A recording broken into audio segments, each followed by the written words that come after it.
Folks, Black Star Network is here. Oh, no punches! I'm real revolutionary right now. Support this man, Black Media. He makes sure that our stories are told.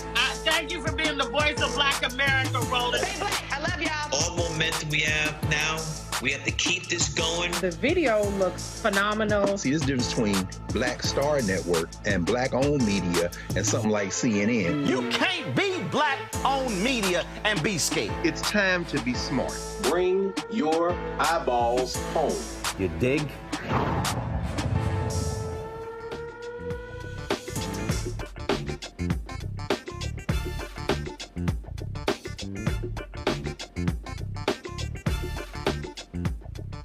Today is Thursday, September 26, 2024. Coming up on Roland Martin Unfiltered, streaming live on the Black Star Network. North Carolina removes more than 700,000 people from the voting rolls.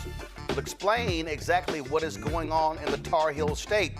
Also, a shocking report that shows Democrats barely spending any money in the last 2 weeks on digital media targeting African Americans. What the hell is going on with the millions of dollars being raised by Democratic PACs and why they're not spending money on Black people? Vice President Kamala Harris sits down with MSNBC last night after her economic speech, talking about what she will do if she is president. And don't y'all notice that all of a sudden, every time she does an interview, they then complain about the interview, but they complain that she don't do enough interviews. This is why she should ignore mainstream media. Folks, in New York, Mayor Eric Adams makes history, becoming the first New York City mayor ever criminally indicted. And that's saying a whole lot. A lot of the corrupt mayors in New York City's history. It's time to bring the funk. I'm Roland Martin Unfiltered. On the Black Star Network, let's go. He's got it. Whatever the miss, he's on it. Whatever it is, he's got the scoop, the fact, the find. And when it breaks, he's right on time and it's rolling. Best believe he's knowing. Putting it down from sports to news to politics. With entertainment just for kicks, he's rolling. It's on go, roll, roll, y'all. It's Roland Martin, yeah. Rolling with Roland now. He's funky, he's fresh, he's real, the best, you know he's Roland Martin now.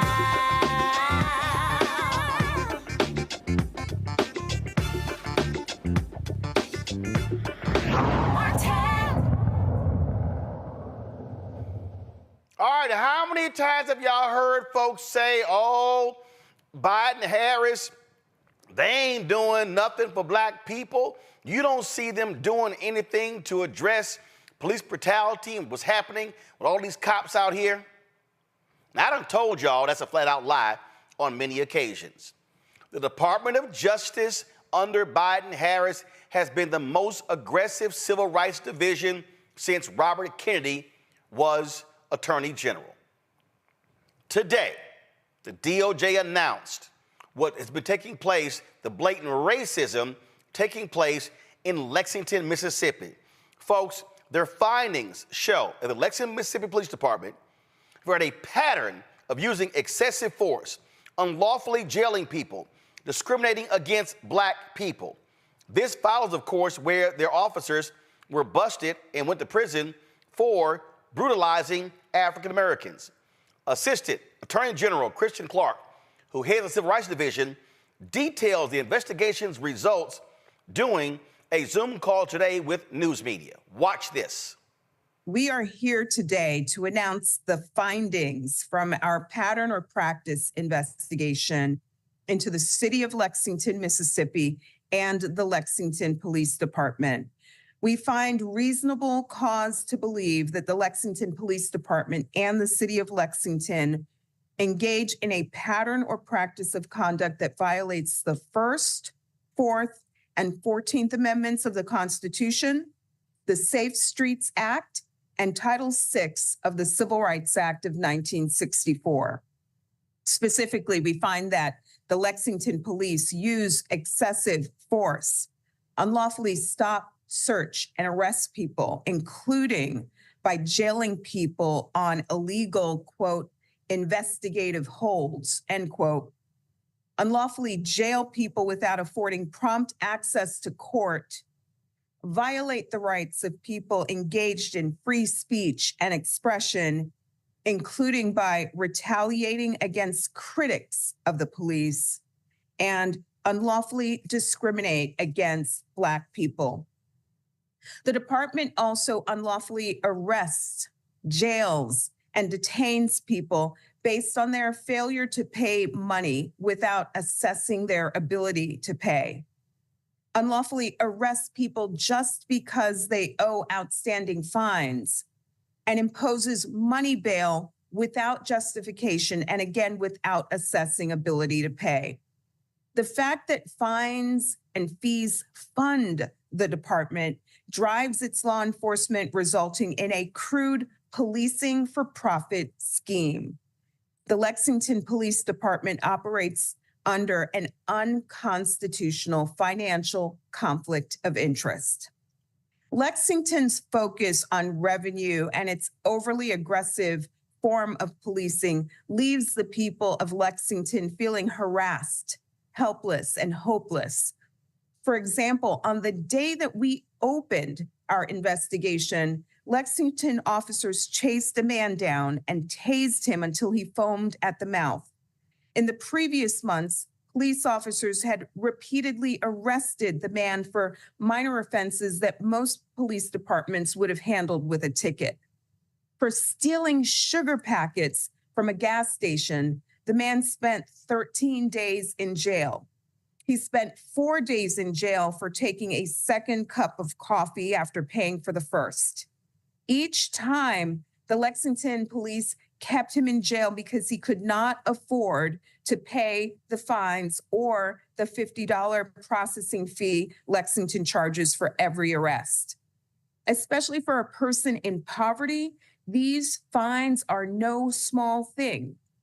Even though he has no money, the man owes the Lexington Police Department over $7,500.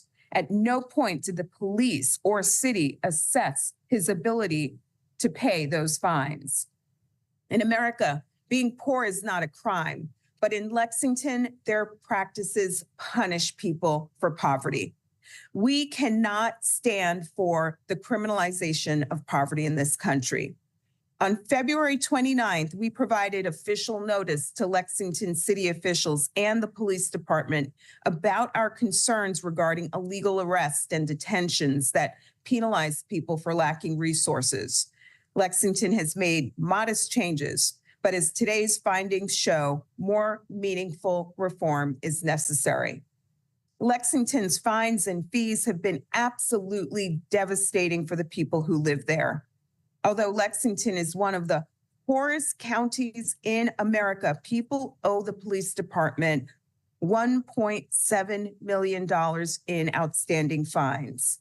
The Lexington Municipal Court has issued bench warrants for over 650 people based on unpaid fines, equivalent to roughly half of Lexington's population. Based on these warrants, police officers have unlawfully arrested and jailed people using the leverage of incarceration to extract more money from them. Other times, the Lexington police send people to jail for days or weeks for minor offenses. People are left to languish in jail until they can go before a judge or they can scrape enough money together to pay their fines. This, too, violates people's civil rights. For example, the Lexington police arrested a Black man for allegedly taking $15 worth of gas. The police told him the fine was $300. He couldn't pay it. The police sent him to jail until the next scheduled court date 2 weeks later. Unjustly enforcing fines and fees creates a two-tiered system of justice that can perpetuate a cycle of poverty. It also fuels a financial conflict of interest for the police department. The police must enforce the law even-handedly, not based on generating revenue. Lexington, though, focused its law enforcement on strategies that generated income, even at times linking police officers' paychecks to the number of arrests they made. Over the past 2 years, Lexington has made nearly 1 arrest for every 4 people in town, more than 10 times the per capita arrest rate for Mississippi. The Lexington police also illegally arrest people for using profanity, and they retaliate against people who simply film officers or criticize the police. The First Amendment protects swearing, yet the Lexington police broke down a man's back door and arrested him for swearing in a public space. The First Amendment also protects the right to film or criticize officers. But when a man filmed officers approaching his suicidal brother with their guns raised, a police officer batted the man's phone out of his hand, pushed him to the ground, and arrested him. While making arrests, the Lexington police frequently use excessive force. We found instances in which officers used a taser like a cattle prod to punish people or to make them comply more quickly with officers' orders. For example, officers used a taser to shock a Black man 18 times until he was covered in his own vomit and unable to speak or talk. Officers punch, hit, or kick people who are unarmed and handcuffed. One officer kicked a Black man in the groin so hard that he wet himself. Another used his gun to repeatedly hit a Black man already in handcuffs. Another officer knocked an elderly Black man unconscious. Nor are children spared from attack. An officer grabbed a Black child by the neck and shoved him into a patrol car, banging the child's head against the door frame. Black people bear the brunt of the Lexington Police Department's illegal conduct.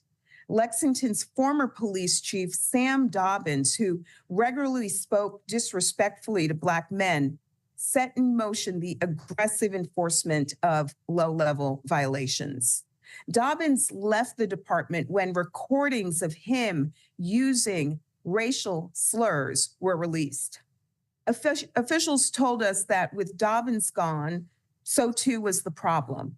We found, however, that the discriminatory practices he initiated continue unabated. We also found that Lexington officers frequently tase, punch, and beat Black people without justification, while we identified no such use of force on white people. Low-level traffic violations that resulted in arrest for Black people yielded only warnings or citations for white people. The result, 98% of people arrested for traffic offenses are Black. This pattern of racial discrimination not only violates the law, it also erodes the community's trust in law enforcement, the judicial system, and the government more broadly. According to the Bureau of Justice statistics, half of America's police departments have 10 officers or fewer. Every person in the United States enjoys certain fundamental rights, regardless of the size of their town, the contents of their bank account, or the color of their skin. Residents of rural and underserved communities have the same rights and deserve the same protections as people who live in major cities. The Justice Department is committed to providing that protection. Police misconduct in smaller communities may not always garner national attention, but rest assured the Justice Department is watching.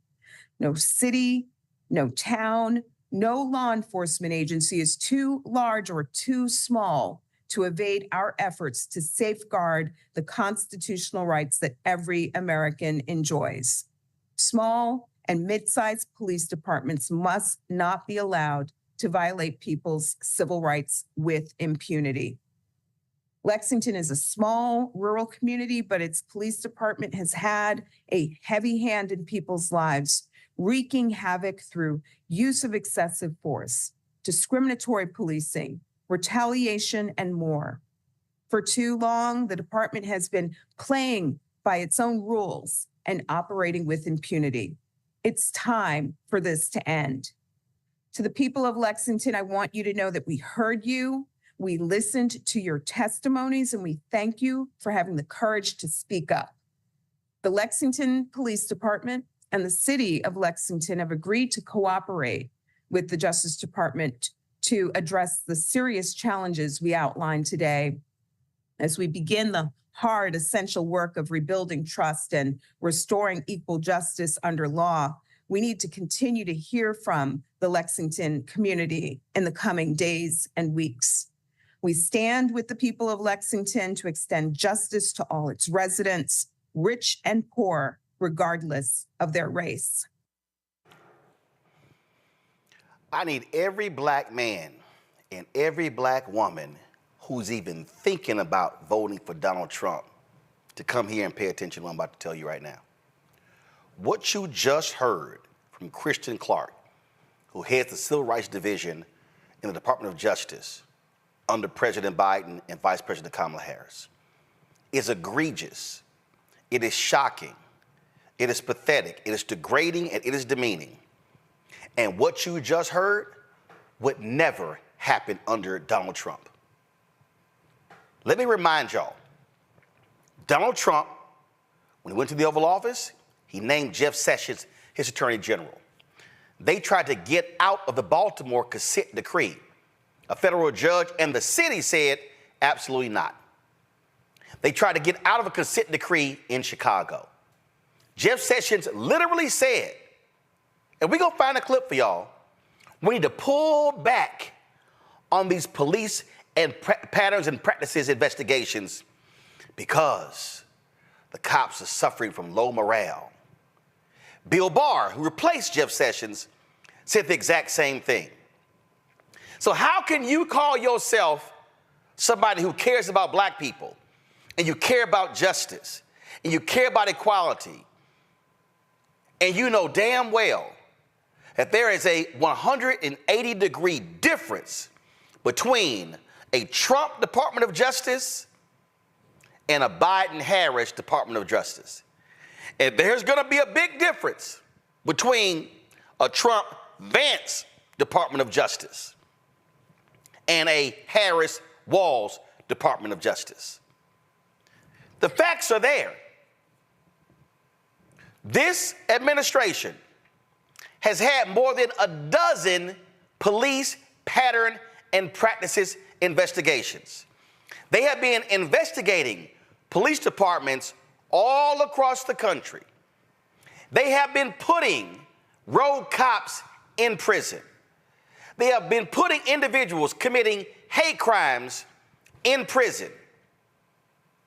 Can we say the same thing about the Trump-Pence Department of Justice? Absolutely not. I am not confused by any of this. And there is no way in hell any self-respecting black man or black woman or any person of conscience will be willing to vote for a thug like Donald Trump and J.D. Vance, knowing full well that they would never pick someone like Kristen Clarke to run the Civil Rights Division. That they don't care about people who are being beaten and humiliated. You heard her detail cops arresting people who swore at them knowing full well that's not against the law. Arresting people for a cup of coffee and putting them in jail for multiple days after the man had already bought a cup of coffee. If you want to see the biggest example of a difference between a president, a Democratic president, and a Republican president, all you got to do is look at the Civil Rights Division of the Department of Justice. But let me also add this as my final point before I go to my panel. The Civil Rights Division under Kristen Clarke, they've also been going after redlining. Did Trump go after redlining? Nope. Please, by all means, show me how aggressive Trump and Pence was when it comes to going after these banks for discriminatory practices against African Americans. I'll wait. Because you can't find it. Y'all can play games all y'all want to. And in 41 days, we will elect a new president. And I'm telling you right now, there's no way in the world I will consider voting for anybody who wants to give cops 100% immunity. I would never vote for somebody who wants to say to the cops, do as you wish.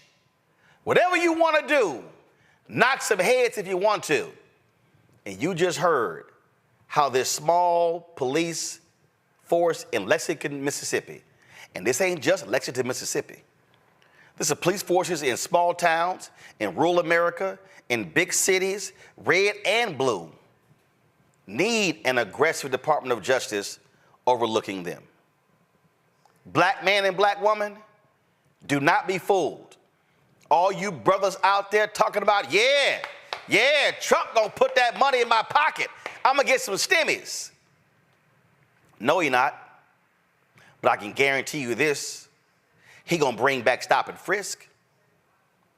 I can guarantee you this, he's gonna allow cops to knock black men upside their heads.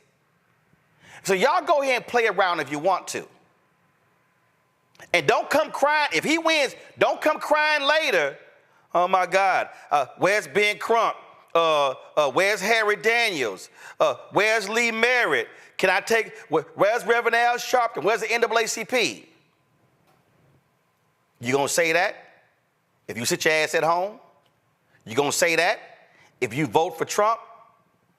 I'm telling y'all right now, Donald Trump and Kamala Harris, it ain't even, they not even in the same planetary system when it comes to holding rogue cops accountable. My panel, Dr. Greg Carr, Department of Afro-American Studies, Howard University, out of Washington, D.C., Lauren Victoria Burke, Black Press USA, coming to us from Arlington, Virginia, and Joy Chaney, joining us down, founder of Joy Strategies of D.C. as well. I had to make this point as clear as possible, Greg, because I see all these folks, and they're commenting on the posts that I make and others on Instagram and TikTok and Twitter and Facebook and Snapchat and all different fan base, Tumblr, all social media. Oh yeah, Trump. Oh yeah, I'm down with Trump. I ain't down with her. I ain't down with the prosecutor. Yeah, Trump has made perfectly clear. He supports stop and frisk. He supports 100% immunity for cops. He does not support the George Floyd Police and Justice Act. He does not support holding cops accountable. Every black person listening had better understand, Greg, that you are going to see cops running rampant in our communities because they will have a MAGA red hat wearing fool in the nation's capital who will tell the Department of Justice, don't you investigate them. And for anybody to think I'm lying, y'all mad about that brother Marcel Williams being executed? Well, that same Republican governor in Missouri said he's going to pardon a cop who was found guilty of crimes in Kansas City. You got Greg Abbott, who pardoned the white man who killed the white Black Lives Matter protester at the protest in Austin. Folk had better realize absolute police thugs will be in charge if Donald Trump prevails against Vice President Kamala Harris. Of course, you're absolutely right. You're absolutely right. You know, last night in class, we were talking about Reconstruction. We were reading a chapter in Derek Bell's casebook on Reconstruction and the 13th, 14th, and 15th Amendments. And, you know, one of my students over at Howard Law School made an observation. He said, you know, there's a reason why in this country that it took me coming to law school, my third year of law school, to have a sustained conversation about something that we learned nothing about in high school and I didn't learn anything about in college. I said, you're absolutely right. This is the most important period in U.S. history for us to study is Reconstruction. And as you've talked about many times, Roland, what comes immediately after Reconstruction in this country is what the white boys, what the crackers called the redemption movement, the white lash movement, what Rayford Logan, historian, called the nadir, the dark period for African people, requiring us to undertake a second Reconstruction to make those Civil War amendments stand up, 13th, 14th, and 15th Amendments, in the 1950s and 60s. And since the 1960s, what these practitioners of devilment, I'll stop short of calling them devils, but only very closely short, have been doing ever since is trying to roll back not only the 1960s, but the 20th century. The vigilante force known as the police in this country, the patter-rollers, are licking their chops at the prospect of one of their own, an open white nationalist, assuming the vice presidency. I'm talking about Junior Varsity Vance, who threw, of course, his own family under the bus, who's currently throwing his wife under the bus and his children under the bus as he practices this form of hatred of everything non-white in his form of his immigrant shaming and blaming and falsifying descriptions of them. But the president of the United States, the malevolent force known as Dementia J. Trump, or Donald Trump by some, he is the wild card that will enable Junior Varsity Vance, who is a hardcore ideologue. Why? Because Donald Trump doesn't believe in anything but himself, and he'll say anything and he'll let people do anything. That license, the license that we'll see in a little town, not even an hour outside of Jackson, Mississippi, where they follow a man home based on tint on his windows and tase him for 15 seconds, where they lock up a man for swearing at the police. These white boys are the Klan. They are the Klan of the 19th century. They are the Redeemers movement. They are the Knights of the White Chameleon, the Ku Klux Klan. And they are licking their chops at finally taking the next quantum leap toward redeeming themselves in terms of white supremacy. That's what Make America Great Again means. And finally, I'll say this. For all the people out there who think that somehow Donald Trump might be better for you if you're of African descent, you've opened your mouth and you've put your whole rotten brain on display. You've demonstrated that you are a danger, not only to yourself, but to the rest of us. Lauren, there's somebody who's watching, Lauren, and they're saying, Roland, Trump doesn't believe those things. I'm a black man and Trump stands with me. Really. What I'm about to play for you is literally on his campaign website. This is where I found it. All you brothers who hollering Trump, Trump, Trump. Oh yeah, Trump. Oh yeah, I'm down with Trump. Listen to this. Because the Democrats want to take those protections away from our police because we want them to do their jobs, and we want them to do their jobs right. You can't take their protections away if you're going to have them do their jobs properly. Second, to qualify for this new funding and all other Justice Department grants, I will insist that local jurisdictions return to proven common sense policing measures, such as stop and frisk. Very simple. You stop them and you frisk them. Strictly enforcing existing gun laws against convicted felons, cracking down on the open use of illegal drugs, and cooperating with ICE to get criminal aliens off our streets and get them out of our country. Third, we will go after the radical Marxist prosecutors who are abolishing cash bail, refusing to charge crimes, and surrendering our cities to violent criminals. They have surrendered like never before. I will direct the DOJ to open civil rights investigations into radical left prosecutors' offices, such as those in Chicago, LA, and San Francisco, to determine whether they have illegally engaged in race-based enforcement of the law. I will also work with Congress to give the victims of their Marxist policies the right to sue local officials for harm and suffering, and it has been great that they have caused.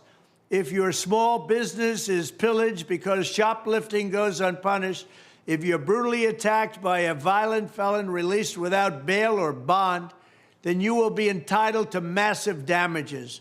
Fourth, I will order the Department of Justice, or some people call it the Department of Injustice right now, and Homeland Security dismantle every gang, street crew, and drug network in America. Every single one of them will be dismantled. We already know where these turf wars and drug dens are. We know who the people are. All right, so come back to me. Lauren, any of these brothers out here, y'all voting for that? Okay. Let me know how that's gonna go down, Lauren. Yeah, I don't really buy into the idea that there's a ton of black men out there voting for Donald Trump or planning to vote for Donald Trump. I think that has been overplayed on CNN in particular and the New York Times. They seem to love to present some outlier example of some black male who wants to vote for Donald Trump.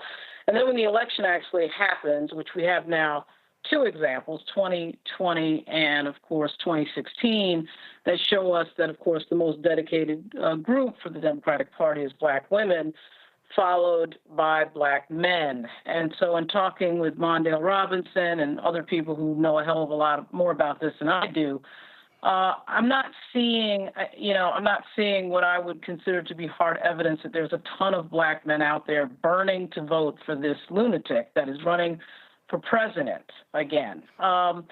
That's the first thing I would say. The second thing is we just got, of course, a huge report this week that crime is down, violent crime is down, 20-year low. And, of course, as you know, Roland, the Republican Party has been saying the same thing really since the late 1960s with regard to crime and law and order, which is the way that they play their Southern strategy, their racial Southern strategy to scare white folks in the suburbs to vote Republican. And they've just been doing this now for 60 years. It never stops. It doesn't matter what the crime stats say. It's the same thing over and over and over and over again. Of course, to your point, Roland, you're absolutely right with regard to the Department of Justice and Kristen Clarke. You've made the point several times before very correctly that the DOJ should really be playing up this work that they're doing in these spaces. Lexington, Mississippi, in that situation sounded a hell of a lot like the Black Codes, which, of course, is not taught in most high schools, I suspect. But it's really just a remnant of the post-Civil War activity that we saw in the South. And the police department has become the arm of that activity. It kind of reminds me of the 2015 DOJ report by Attorney General Holder on Jennings on St. Louis County, which was extremely familiar to what Kristen Clarke just said with the Slade Roland. It was effectively the same report. They're using black people for fines and fees to fund everybody else, and through branding blacks to criminality. Wow, where did they get that idea from? Very familiar. But here's the thing, Joy. I don't care if the number is 14%, 12%, 10%. No self-respecting black man or black woman should remotely even be considering voting for a thug who says, I'm going to withhold funding from local police departments unless they institute stop and frisk, which we know by the data targets black and brown people. And in New York City, the crazy number of people who were not even guilty of anything. It was racial profiling. When this man says we're going to target Marxist prosecutors, know who he's talking about? Kim Foxx in Chicago. He's talking about, although she's no longer there, Aramis Ayala, who was in Orlando. The woman who took her place, same thing, who DeSantis pushed out. They're talking about Larry Krasner in Philadelphia. They're talking about the DA in Los Angeles. They're talking about every place, places in Virginia, places in New York City. They want to target progressive DAs because they want a hardcore, right-wing, lock them up and throw the key away prosecutors. So for all y'all black folks out here who are talking about the aftermath of George Floyd and y'all talking about how we get abused, this man wants to unleash law enforcement against this country, and he ain't talking about white people. No, he's not. This is a reinstitution of slavery, right? And when you are chasing Black people down in an effort to keep them in check and in line, this is what he's wanted. This is frankly what he's always wanted. Donald Trump has changed many of his positions over the years, but he's been pretty consistent.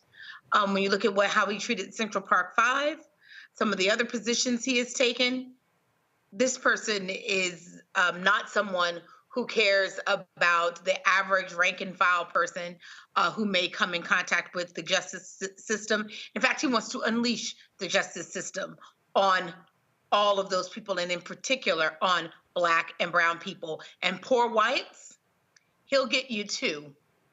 He will get you too, because all of the things that would deny you bail, all of the things that would impose economic crimes on you, would also, on Black people, would also apply to you if you don't have the money to pay. So this is not anyone who is concerned about the rights of those within the criminal justice system who are interested in criminal justice reform. This is not anyone that you would want to put in. He's about celebrity, right?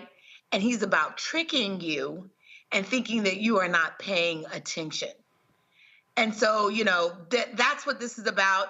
And let me tell you, it's also a reminder of how important it is to have the right person in the Oval Office so that you can have the right person at all of the agencies across the country. Yes. You've said it before, Kristen Clarke is a national treasure.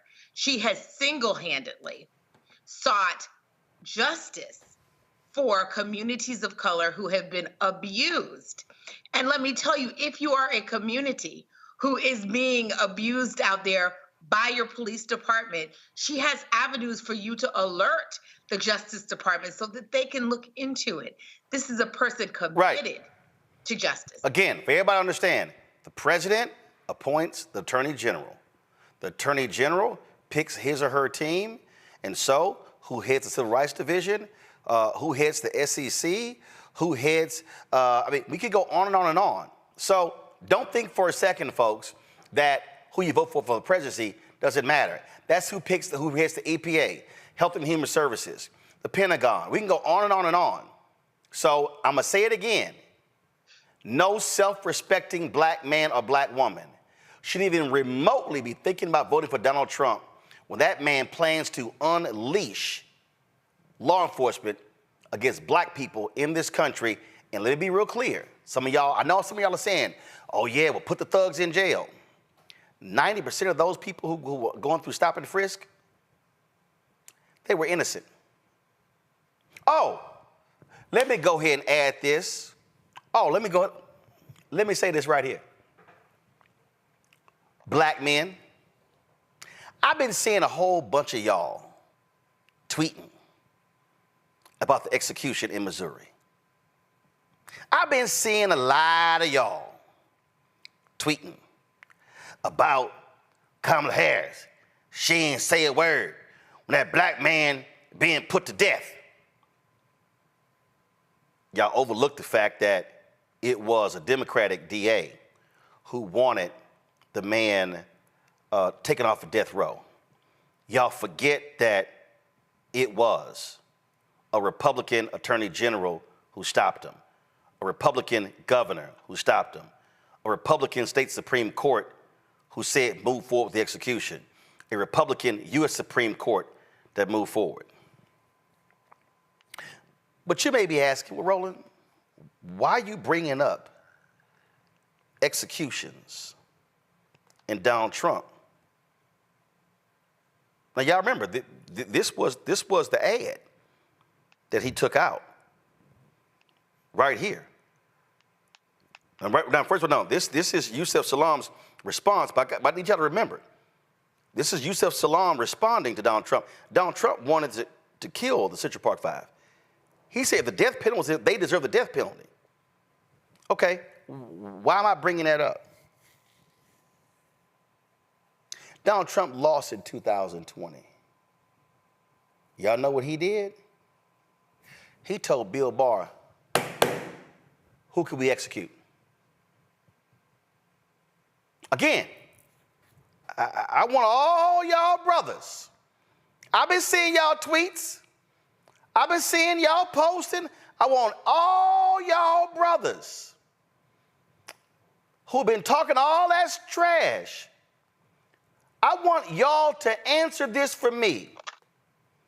How many people have been executed on the federal level by President Biden, Vice President Harris?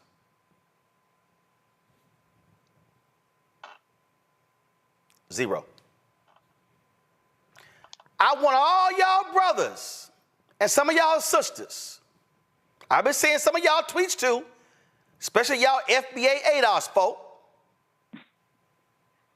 How many federal executions took place under President Barack Obama? Zero.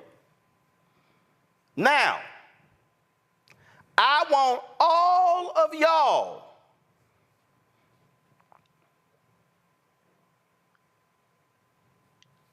to now answer the question,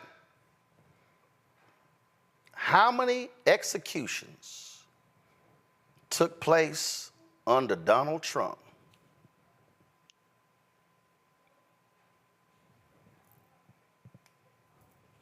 $13. Anthony, go to my iPad.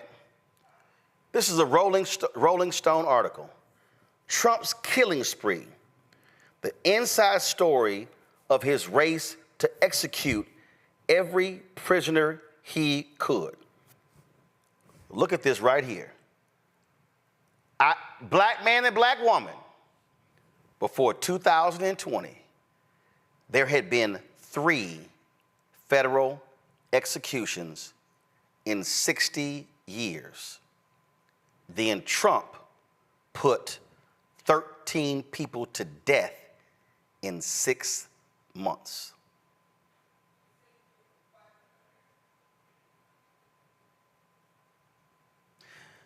So if y'all are posting tweets trashing Vice President Kamala Harris, she didn't speak up loud enough, she didn't do nothing, why y'all ain't mentioning this? Well, why are y'all not mentioning that after he lost, he was racing to kill people? He literally told Bill Barr, let's take him out. Let's go. Lead paragraph, Rolling Stone. In the final moments of Brandon Bernard's life before he was executed by lethal injection at a federal penitentiary in Terre Haute, Indiana on December 10th, 2020, President Donald Trump picked up the phone to entertain a final plea for mercy on Bernard's behalf. The call was not with Bernard's family or his attorneys, nor was it with representatives with Bernard's family, nor was it representatives from the Justice Department's Pardon Attorney Office, who had recommended just days earlier that Trump spare Bernard's life. Rather, the call was with Jamal Fincher Jones, better known as Paul da Don, a music producer responsible for hits like Ludacris, Pimpin' All Over the World, and Nicki Minaj's Anaconda. Jones didn't know Bernard, but he had publicly endorsed Trump for re-election, and that, Bernard's advocates had correctly suspected, gave him the best chance of getting the president's ear. Trump took the call, but unfortunately for Bernard, it was too late. The president had days earlier spoken with the family of the victims in Bernard's case, a young couple who had been kidnapped and killed, and promised them the execution would go forward. I'm sorry, he told Jones, I can't do it. I'm gonna scroll back up. Representatives from the Justice Department's Pardon Attorney Office had recommended just days earlier that Trump spare Bernard's life. So for every single one of you brothers and sisters who wants to criticize Biden and Harris for the state execution in Missouri, there have been 0 federal executions under Biden-Harris. There were 0 federal executions under Obama-Biden. There were 13 by Donald Trump in 6 months. And before I go to break, I'm just going to leave y'all with this right here. Before 2020, there had been 3 federal executions in 60 years. Then Trump put 13 people to death in 6 months. Now you tell me, who should be the 47th president of the United States? Trump or Harris? That ain't even a contest. It's absolutely Vice President Kamala Harris. I'll be right back. I'm Roland Martin Unfiltered on the Black Star Network.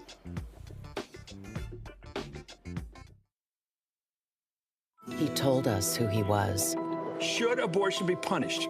There has to be some form of punishment. Then he showed us. For 54 years, they were trying to get Roe v. Wade terminated, and I did it, and I'm proud to have done it. Now Donald Trump wants to go further with plans to restrict birth control, ban abortion nationwide, even monitor women's pregnancies. We know who Donald Trump is. He'll take control. We'll pay the price. I'm Kamala Harris, and I approve this message.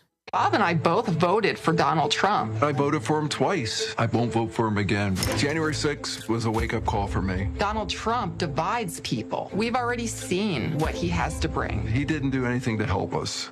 Kamala Harris, she cares about the American people. I think she's got the wherewithal to make a difference. I've never voted for a Democrat. Yes, we're both lifelong Republicans. The choice is very simple. I'm voting for Kamala. I am voting for Kamala Harris.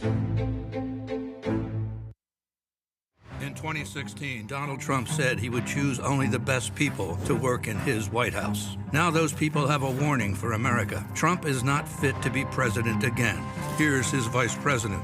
Anyone who puts himself over the Constitution should never be president of the United States. It should come as no surprise that I will not be endorsing Donald Trump this year.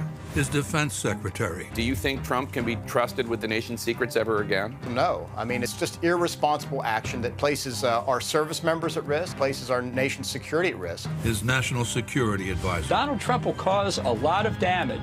The only thing he cares about is Donald Trump. And the nation's highest-ranking military officer. We don't take an oath to a king or a queen or to a tyrant or a dictator. And we don't take an oath to a wannabe dictator. Take it from the people who knew him best. Donald Trump is a danger to our troops and our democracy. We can't let him lead our country again.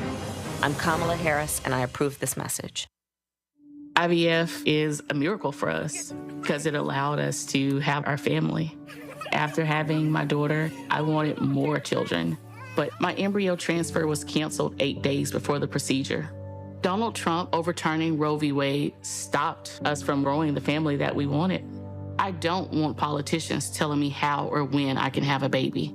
We need a president that will protect our rights, and that's Kamala Harris. I'm Kamala Harris, and I approve this message. Here's a 78-year-old billionaire who has not stopped whining about his problems. Oh, she had a big crowd. Oh, the crowd. This weird obsession with crowd sizes. It just goes on and on and on.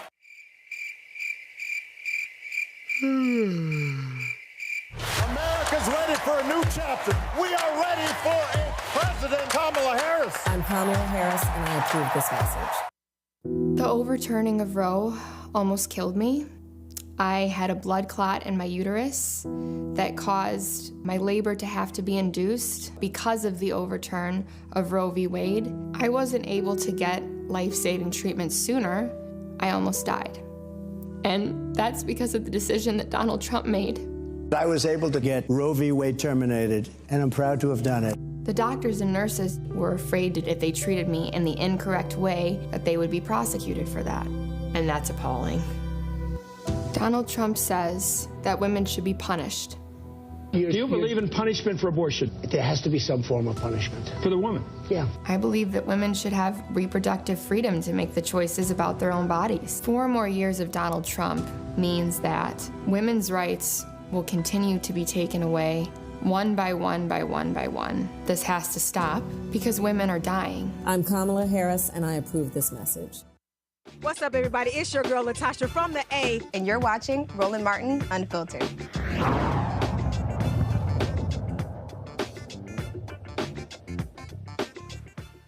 In the last 20 months, North Carolina State Board of Elections removed hundreds of thousands of registered voters. 747,000 people have been stripped from the rolls. They were deemed ineligible to register because they had moved within the state and did not register their new address, or because they did not participate in the past 2 federal elections, prompting an inactive status. Other reasons for removal include death, felony convictions, out-of-state moves, and personal removal requests. North Carolina is one of 7 swing states likely to decide the presidential election between Vice President Kamala Harris and that idiot. Only one Democrat this century, former President Barack Obama in 2008, has won North Carolina in the presidential contest, but he did so by 14,100 votes in 2008. But Harris has been polling close to Trump in the Tar Heel state. The purge comes just a few weeks after North Carolina Republicans filed a lawsuit that said the state had failed to act on complaints about ineligible people on voter rolls. Now, what people need to understand here, Lauren, is that it was a white man in Ohio who filed a lawsuit dealing with the issue of being removed from the voting rolls. This conservative Supreme Court ruled that Ohio could purge folks. As a result, Republicans all across the country immediately began to purge people from elections. They decided that even though that guy had not voted in several elections, it was okay to get rid of them.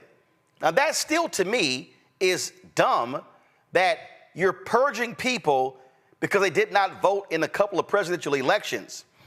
They could have voted in local elections, but this is what Republicans have always wanted. They need to shrink the electorate to give them a better shot at winning.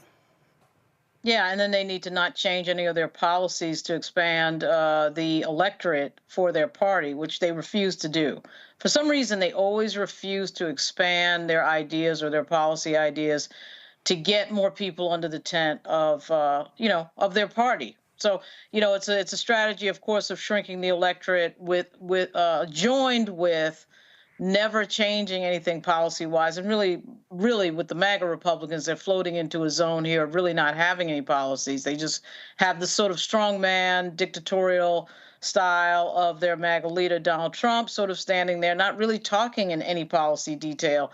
So it's even worse than that. But this is a interesting and crazy strategy that is actually going to work probably for North Carolina and probably Georgia as well. And you can see in Georgia, they're going even further into other strategies that have to do with decreasing the voter roll. So it really requires everybody to turn out. There is a push in the country to make sure that people are checking their registration.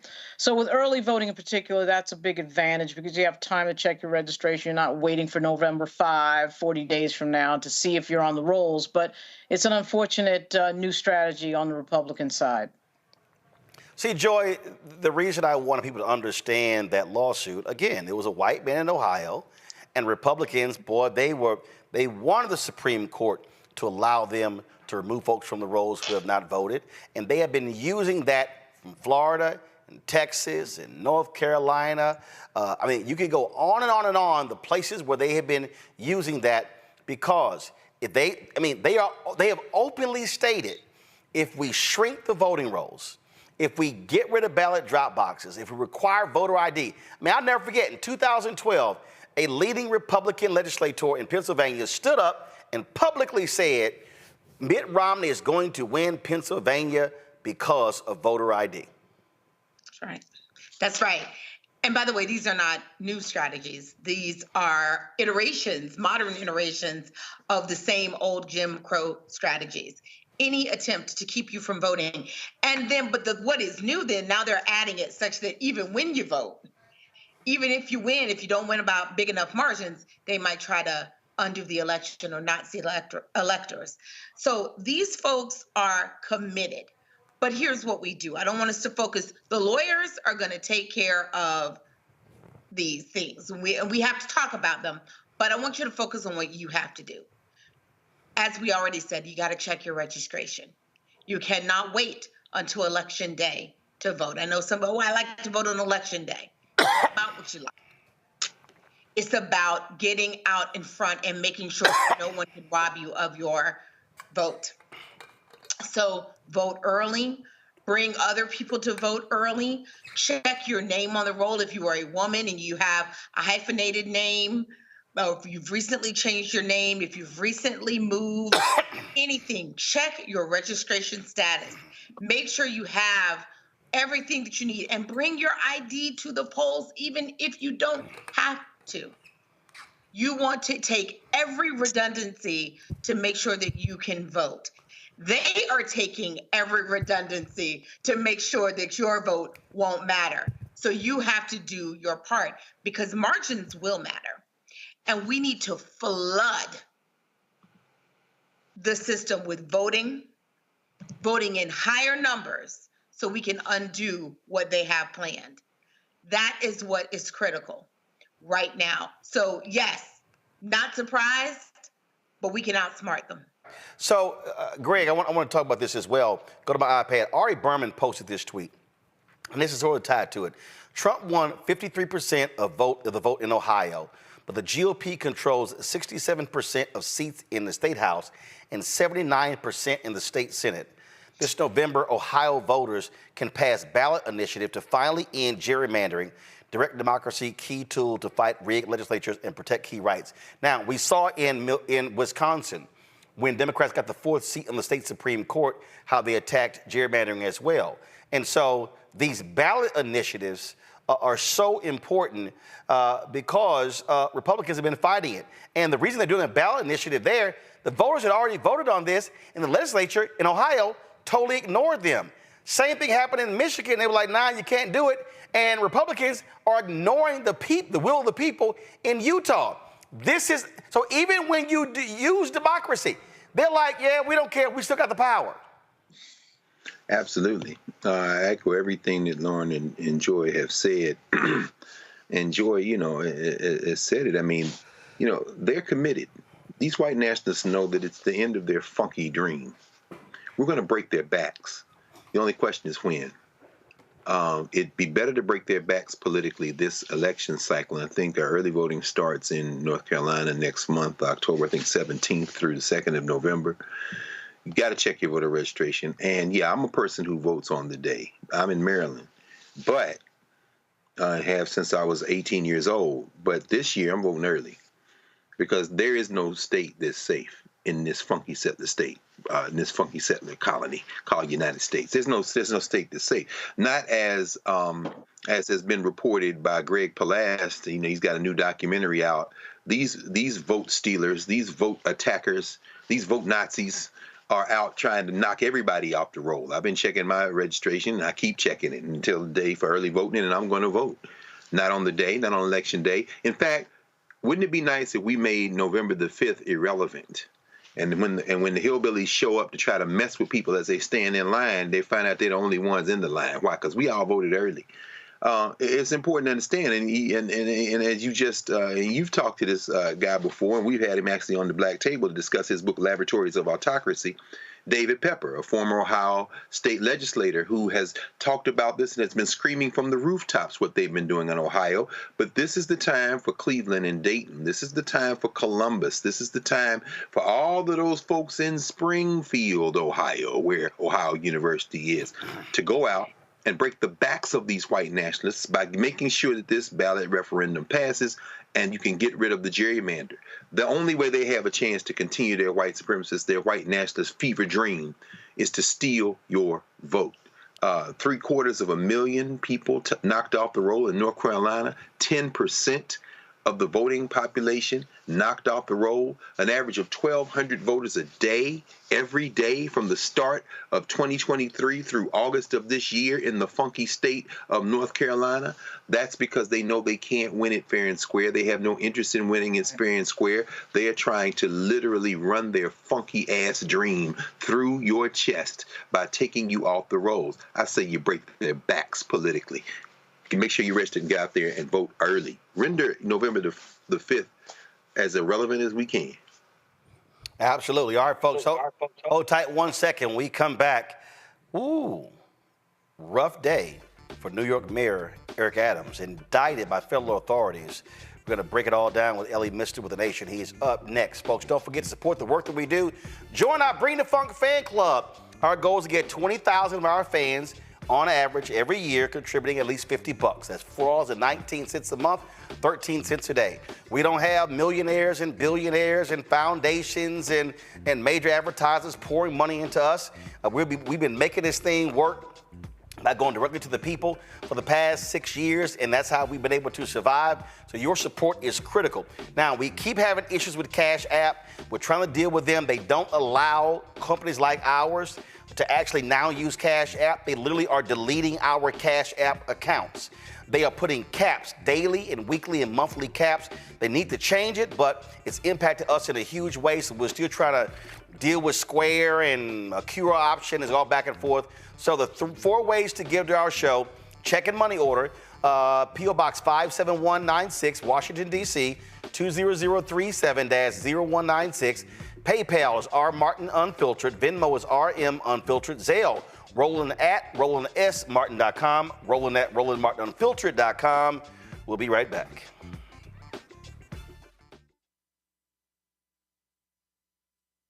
He told us who he was.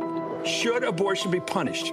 There has to be some form of punishment. Then he showed us. For 54 years, they were trying to get Roe v. Wade terminated, and I did it, and I'm proud to have done it. Now Donald Trump wants to go further with plans to restrict birth control, ban abortion nationwide, even monitor women's pregnancies. We know who Donald Trump is. He'll take control. We'll pay the price. I'm Kamala Harris, and I approve this message. Bob and I both voted for Donald Trump. I voted for him twice. I won't vote for him again. January 6th was a wake-up call for me. Donald Trump divides people. We've already seen what he has to bring. He didn't do anything to help us. Kamala Harris, she cares about the American people. I think she's got the wherewithal to make a difference. I've never voted for a Democrat. Yes, we're both lifelong Republicans. The choice is very simple. I'm voting for Kamala. I am voting for Kamala Harris. In 2016, Donald Trump said he would choose only the best people to work in his White House. Now those people have a warning for America. Trump is not fit to be president again. Here's his vice president. Anyone who puts themselves over the Constitution should never be president of the United States. It should come as no surprise that I will not be endorsing Donald Trump this year. His defense secretary. Do you think Trump can be trusted with the nation's secrets ever again? No. I mean, it's just irresponsible action that places our service members at risk, places our nation's security at risk. His national security advisor. Donald Trump will cause a lot of damage. The only thing he cares about is Donald Trump. And the nation's highest-ranking military officer. We don't take an oath to a king or a queen or to a tyrant or a dictator. And we don't take an oath to a wannabe dictator. Take it from the people who knew him best. Donald Trump is a danger to our troops and our democracy. We can't let him lead our country again. I'm Kamala Harris, and I approve this message. IVF is a miracle for us because it allowed us to have our family. After having my daughter, I wanted more children, but my embryo transfer was canceled 8 days before the procedure. Donald Trump overturning Roe v. Wade stopped us from growing the family that we wanted. I don't want politicians telling me how or when I can have a baby. We need a president that will protect our rights, and that's Kamala Harris. I'm Kamala Harris, and I approve this message. Here's a 78-year-old billionaire who has not stopped whining about his problems. Oh, she had a big crowd. Oh, the crowd. This weird obsession with crowd sizes. It just goes on and on and on.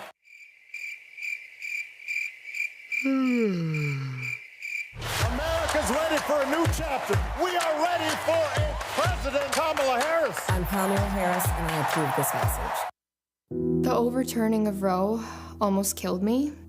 I had a blood clot in my uterus that caused my labor to have to be induced because of the overturn of Roe v. Wade. I wasn't able to get life-saving treatment sooner. I almost died. And that's because of the decision that Donald Trump made. I was able to get Roe v. Wade terminated, and I'm proud to have done it. The doctors and nurses were afraid that if they treated me in the incorrect way, that they would be prosecuted for that. And that's appalling. Donald Trump says that women should be punished. Do you believe in punishment for abortion? There has to be some form of punishment for the woman. Yeah. I believe that women should have reproductive freedom to make the choices about their own bodies. 4 more years of Donald Trump means that women's rights will continue to be taken away one by one by one by one. This has to stop because women are dying. I'm Kamala Harris, and I approve this message. Hello, I'm Jamia Pugh. I am from Coatesville, Pennsylvania, just an hour right outside of Philadelphia. My name is Jasmine Pugh. I'm also from Coatesville, Pennsylvania. You are watching Roland Martin Unfiltered. Stay right here.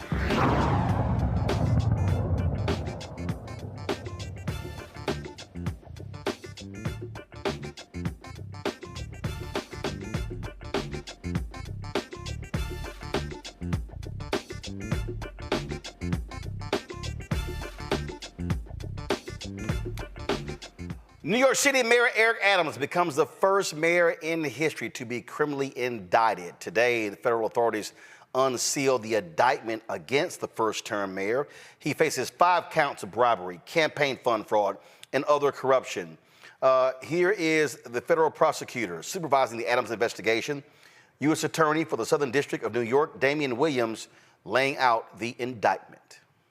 As the indictment alleges, Mayor Adams engaged in a long-running conspiracy in which he solicited and knowingly accepted illegal campaign contributions from foreign donors and corporations.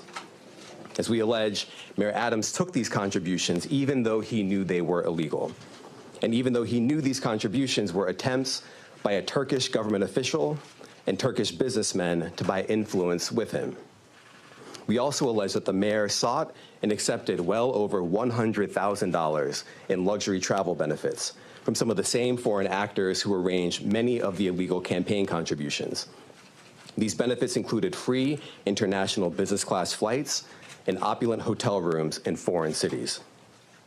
The mayor had a duty to disclose these gifts on his annual public disclosure forms so that the public could see who was giving him what. But as we allege, year after year after year, he kept the public in the dark. He told the public he received no gifts, even though he was secretly being showered with them. We allege that Adams accepted these benefits knowing that they were given to him because of his position. And in exchange for some of those improper benefits, he intervened in the New York City Fire Department's inspection process for a building owned and operated by the Turkish government, allowing it to open even though it had not passed the fire inspection. The corruption alleged in the indictment is, as I said, long-running. As we allege in the indictment, Adams' solicitation of illegal campaign contributions began in 2018. After he started raising funds for his 2021 mayoral campaign, he agreed to take contributions offered by multiple Turkish businessmen, several of whom he met in Turkey. Adams knew that these wealthy individuals could not legally donate in a U.S. election. Federal law clearly prohibits foreign donations. That's how we protect our elections from foreign influence. Yet Adams directed his staff to pursue this illegal money to support his campaign for mayor. And as we allege, Adams continued to pursue foreign money in secret well into 2021. And it didn't stop with his first campaign for mayor. As we allege, in 2023, the mayor rekindled these corrupt relationships, seeking more illegal campaign contributions from some of the same foreign sources to support his re-election campaign. Adams also took contributions that broke other laws. As we allege, he sought contributions from businessmen far in excess of what the law allowed. He also allegedly sought contributions from corporations, which are not allowed to contribute at all in New York City elections. Many of those illegal corporate contributions were organized by the same people who organized the illegal foreign contributions. And Adams allegedly disguised them all in the same way by accepting the money through so-called straw donors. A straw donor contributes someone else's money, hiding the money's illegal source, such as a foreign businessman, a corporation, or a wealthy New Yorker who has already contributed the maximum amount allowed. And as we allege, Adams circumvented all of these laws, taking contributions from exactly the sources the law prohibits, all to benefit his mayoral campaigns. Now, Adams responded to these charges. Last night, he dropped a 1-minute video, but he held a news conference today. Here's some of what he said. We are not surprised. We expected this. This is not surprising to us at all.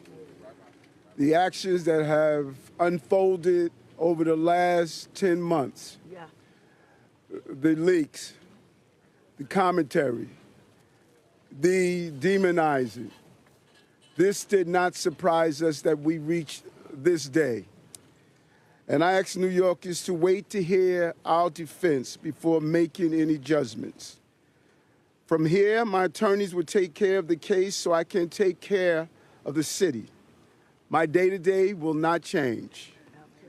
I will continue to do the job for 8.3 million New Yorkers that I was elected to do.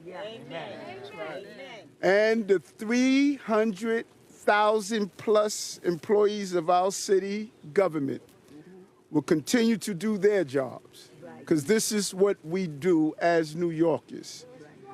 It's an insult to the hardworking people of the city that anyone would say that they won't do their jobs while this case proceeds in the background. They are dedicated public servants, and I have been one of them for many years. And they're going to continue to do their job, moving the city forward every day. It's an unfortunate day, and it's a painful day. But inside of all of that, it's a day where we will finally reveal why for 10 months I have gone through this. And I look forward to defending myself and defending the people of this city, as I've done throughout my entire professional career. Joining us right now is the justice correspondent for The Nation, Ellie Mistel. Ellie, glad to have you here. Ellie, one of the things that's interesting here is that Breonna Suggs, who of course worked in the campaign, when FBI agents showed up at her door, she frantically called Mayor Adams, and he was on his way to Washington, D.C. To participate in a White House event dealing with immigration.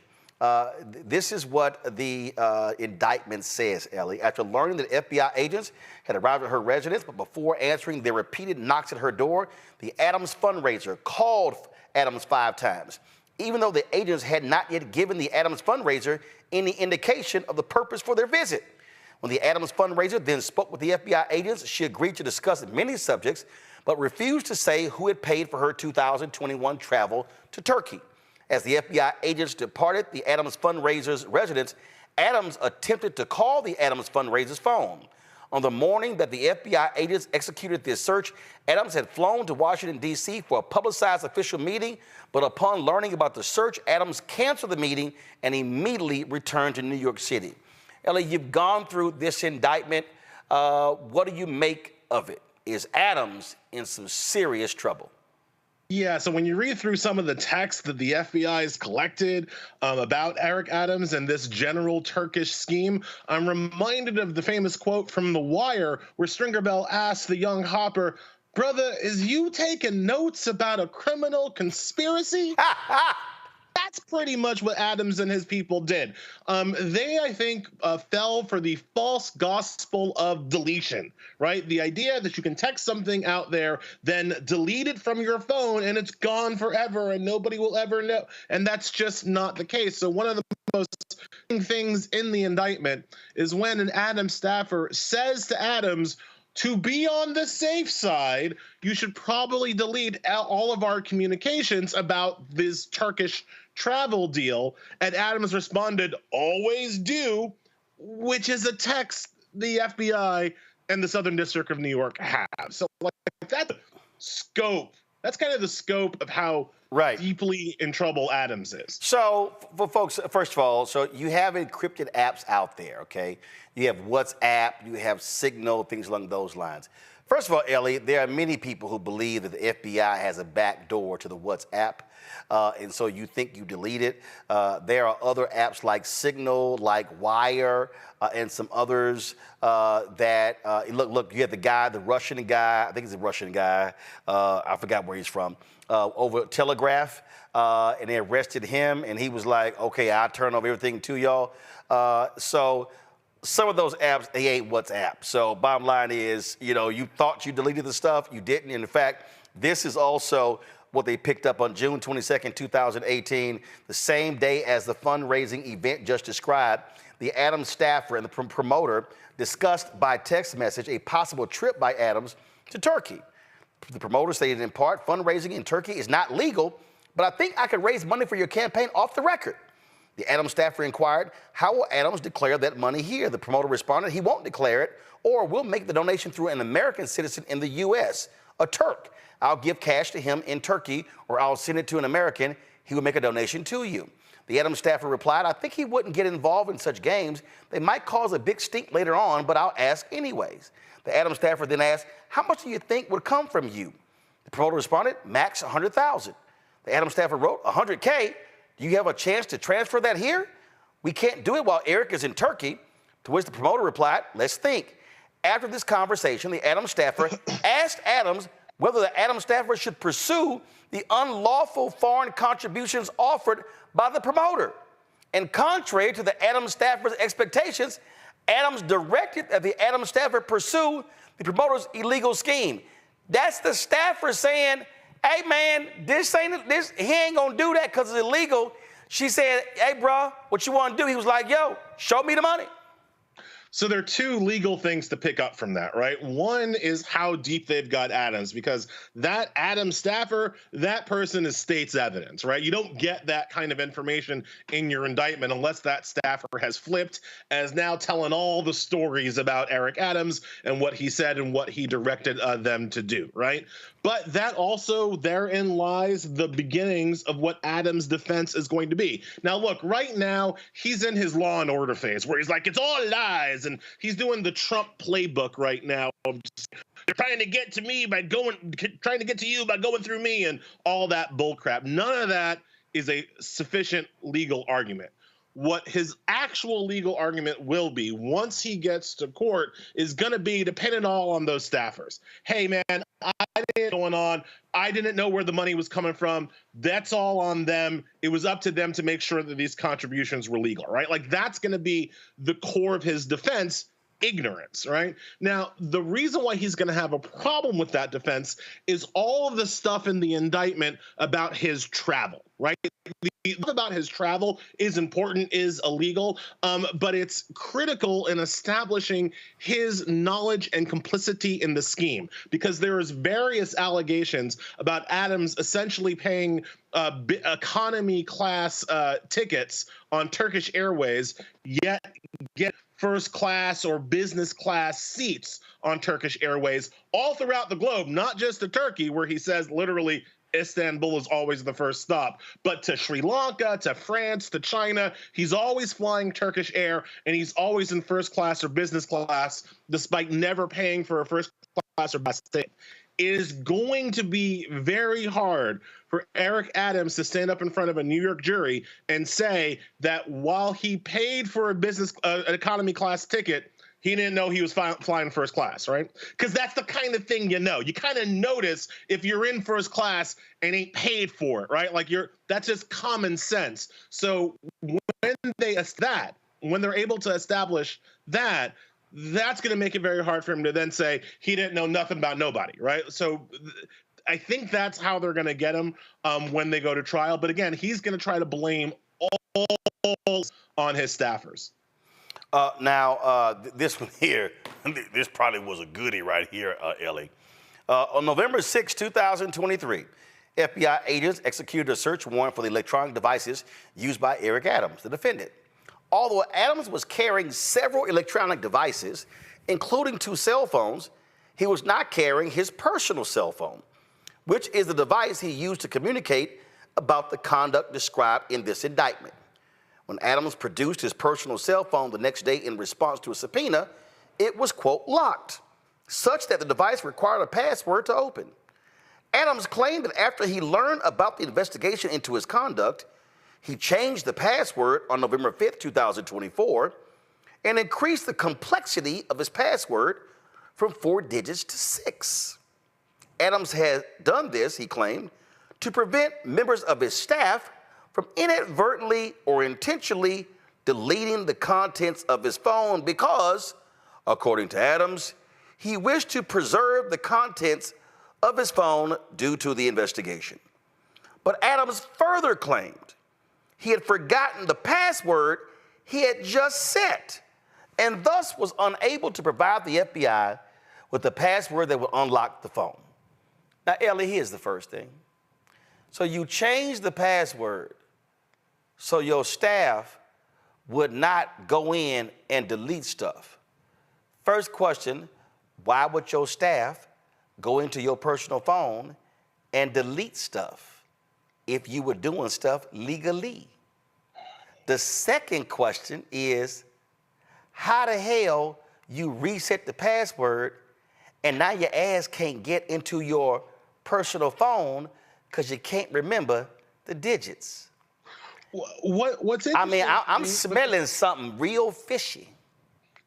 What's interesting for me with all this, Roland, is that Adams used to be in law enforcement, right? He's a former cop. Right. So why does Adams think that law enforcement is stupid? Like why does Adams think that this is going to work? That shit don't even work on Law and Order or CSI.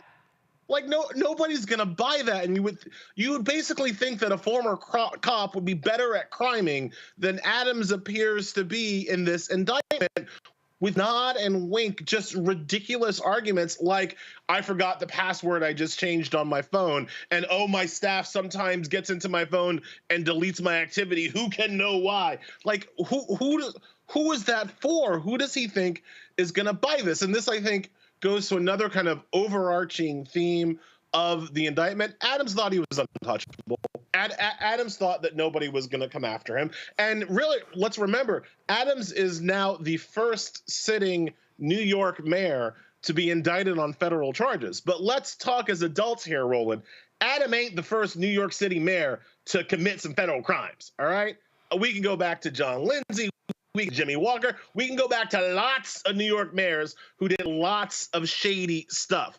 Adams is the first one to be indicted for any of that shady stuff, right? Now, I would point out that the mayors that I just mentioned happen to be white mayors, while Adams happens to be a black mayor, and maybe Adams is the one who forgot that, right? As people have been saying, you know, your mama tells you, honey, you can't do what they do. And I do, reading the indictment, I do get that Adams thought he was going to be held to the rules that affected every other white mayor before him, not realizing, no. He was going to be held to the rules. And the rules are, you can't take money from foreign contributors. You have to cooperate with the FBI, and you can't delete stuff on your phone. Those are the rules that were going to be applied to him. And there's one more thing in the indictment, Roland, that really, I think as a New Yorker, should really piss people off, all right? New York has a very good, very progressive program where the city will match small dollar donations to political campaigns up to $2,000, right? So we, the New York taxpayers, with candidates up to $2,000 in matching funds to try to kind of diminish the corporate and wealth influence in our New York State and city elections, right? Adams, for all of these shady contributions, for all of these foreign contributions, structured them so they would be available to receive those matching funds. So according to the indictment, even though Adams knew that he was $1,000 from a Turkish university, he was structuring those payments to be small enough that not only would he get the money that he wasn't allowed to take from Turkey, but that he would get public taxpayer matching funds for that money. And I think that just as a New Yorker, and that was about $10 million, right? Right, he got about $10 million of public money through that, and I think that as a New Yorker, that sticks in your craw, man. Like that's not okay. And so again, I think when you put it all together, you have the picture of a man who thought he was untouchable, who got touched today. Oh, he got touched, all right. Before I go to your law school classmate, Joy Cheney, I'm going to show you this Last here. 03 coming out. This is a chart right here of all the free travel he got. Free upgrade to business class for 2, round trip ticket to New York to India. Was it disclosed? Nope. Round trip from New York to France, Turkey, and China. Heavily discounted hotel rooms in Istanbul, 41 grand. Disclosed? Nope. Business class tickets for 2, round trip from New York to China. Disclosed? Nope. Free upgrade to business class for 2, round trip from New York to Hungary. Disclosed? Nope. Free upgrade to business class for 1 flight from New York to Turkey. Free stay at a hotel in Istanbul. Free meals, transportation, and entertainment in Istanbul. Disclosed? Nope. Free upgrade to business class for 2 on a round trip from New York to Turkey. Disclosed? Nope. Free upgrade to business class for 2 on a round trip from New York to Ghana. Free meal and transportation during Istanbul layover. Disclosed? Nope. You look at right here, you're talking about almost $100,000 in trips. And I'm just trying to figure out, that's a lot of travel to Turkey. Why? Roland, why is this mayor of New York constantly going to Turkey? Roland, I agree that all that is bad, but why are we talking about Clarence Thomas? I thought we were talking about Eric Adams. I'm sorry. Yeah, that's right. But no, I'm sorry. No, this is about 100,000 in free trips for Eric. Clarence got about 4 million. So, you know, if you do less than 3 million, you get indicted. But if you got 4 million in Supreme Court justice, it's all good. What it shows, again, is how just off the chain the Supreme Court justices are, right? That if you are the mayor of one of the wealthiest cities on the planet, you cannot do this. This is actually an indictable crime if you're the mayor of a city. But if you're one of the 9 unaccountable, supremely powerful Supreme Court justices, apparently you can do this all day and nothing ever bad happens to you, and it's not an indictable crime. And I think that juxtaposition, that imbalance and incongruity really stands out to me as I look at all of Adams' travel expenses. In terms of your actual question, like why is he globetrotting around the world? Clearly the man is fundraising. And that's you go to where the money is. Adams was going to where the money is, and guess what? It wasn't in Flatbush, right? It wasn't it wasn't up on Columbus Circle, right? He went to where the money was, and the money was in Ankara. Joy. Ellie, you get better and better with time. HLS class of 2003. Let me tell you, I remember another HLSer, Barney Frank, said, he quoted, "Never write if you can speak, never speak if you can nod, never nod if you can wink, and never wink if you can do nothing." Eric Adams would have done well to take that advice. It's an old quote, not attributed to Barney Frank, but he quoted it well. Eric Adams is in deep stuff. But let me ask you this. Does he need to resign? Because we have AOC asking for his resignation. That seems to be the boring go-to, is that everyone has to resign when you've been indicted. What do you? Yeah, so I obviously think he should. Look, I think that I believe in innocent until proven guilty. Absolutely. I believe that Eric Adams deserves to have, the best legal defense by for him at this point. And we should reserve judgment until the legal process plays out. But the question about resignation is a question about whether or not this guy has the trust and the confidence and the ability to run the city effectively, properly during this firestorm. And I think that is clearly no. First of all, it'd be good to have a phone when you're the mayor of New York City, right? And right now, Eric Adams can't be trusted to have one, right? So just straight up, like, number one, this man cannot be trusted with electronic devices. That's kind of a problem running the city. Number two, we don't know who he's running the city for at this point, right? Is he running the city for the benefit of New Yorkers? Or are you running the city for the benefit of his Turkish international friends who are going to be his only way out as the legal process gets more and more deep into his past, right? So that's another reason why I don't think he must resign. The reason, and I bring this up a lot when talking about public officials who get into scandal, who get into trouble. The idea that any particular public official is important or indispensable is just wrong. That is just not how our systems are supposed to work. If I may quote Bill Belichick, next man up. All right, like we've got other people in the city who are capable, willing, and able, aren't embroiled in international scandals. Jumaine Williams, the current public advocate, would take over if Adams stepped down. He's capable. He's fine. Let him have a shot at running the city now, right? Because the person is not important. The position, office is important. And the whole point of a democracy is that we should be able to cycle through unimportant people who hold relatively important jobs. I don't know. When the NYPD commissioner resigned, they named the replacement the next damn day. You know what happened? They went and grabbed his damn phone the next day. I was like, damn, that was quick. Lauren, go. Hey, how you doing? You know what? I just think this whole thing makes me nervous. I was born in the Bronx, and I worked in the New York State government when I was a teenager because my mother worked for a politician. And when I see that we have had 110 mayors and only 2 black ones, and then one of the 2 black ones is the only one to be indicted in the history of the city of New York, it just makes me nervous. I can't deny that it makes me nervous. Damian Williams makes me nervous. He had a case against the former Lieutenant Governor Brian Benjamin that turned into a bust. And then, of course, we watched prosecute Sean Combs. And then, of course, now we have the mayor of New York being prosecuted.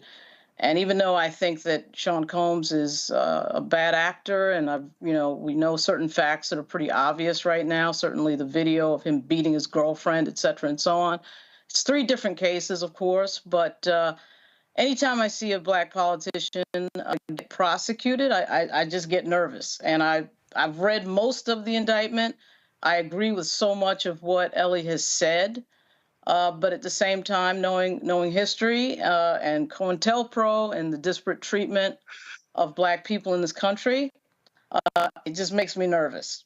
I mean, it just makes me nervous, and I don't like this idea of everyone talking about due process and the presumption of innocence, but not actually believing in it when it's time to believe in it. So if somebody is guilty upon indictment and we don't need to have a trial to finding out, then what are we having trials for? I mean, once the person is indicted, if in fact they are guilty, at that moment should resign. We had AOC, who I'm a huge fan of, calling for the mayor's resignation before even seeing the indictment. And to me, that is problematic. I mean, if we're not going to find out in court what the details are, if we're not going to do a trial, and if we're deciding that somebody's guilty automatically upon allegation, then what do we have a court system for in the first place? Well, let me. Yes, go ahead. Actually, you said that the Brian Benjamin case went bust. Actually, it didn't. Go to my iPad. Well, first of all, no, hold up. It's spinning. No. Hey, first of all, no, this is fact. This is from March 8th, 2024. A federal appeals court on Friday revived corruption charges against former Lieutenant Governor Brian Benjamin of New York, saying prosecutors had sufficiently demonstrated a plan to funnel state money to a now-deceased developer in exchange for campaign contributions. They overturned a court in December 2022, and so that case has been revived. I just want to go ahead and just state that as a matter of fact. Ellie, your response to Lauren? We share those concerns, and like I said, I do not believe that Eric Adams is the first New York City mayor to commit federal crimes. I mentioned Jimmy Walker, John Lindsay, at least, right? We know we're like famously, this is the city that produced Boss Tweed. You can't tell me that Eric Adams is the first mayor to commit major federal crimes. He's just the first to be prosecuted. I think we know why. I think it's because Eric Adams has a trait that doesn't wash off in the shower, right? So I think that is clearly part of what's going on here. However, the fact that he might be prosecuted on regular rules as opposed to the special white rules doesn't absolve him of responsibility for his actions, right? Like that, even though 2 things can be true at once, Eric Adams shouldn't have been most likely the sitting mayor to be prosecuted for federal crimes, but that doesn't mean he didn't commit the crime, right? It doesn't mean he didn't do the thing. And it doesn't absolve him of culpability and responsibility, saying nothing of the fact that knowing that he was a black man in this society, he should have been particularly careful about his actions, as opposed to particularly cavalier as the indictment suggests that he was. To the larger point of whether or not innocent until proven guilty means that people should have to resign or not before there is a trial. Again, my take on this is that we should absolutely have a trial. He should absolutely have to argue for his innocence, and if he's innocent, great. That will come out in due course, in due time. That doesn't mean he needs to have his current job. Being a public official is a job of incredible public trust.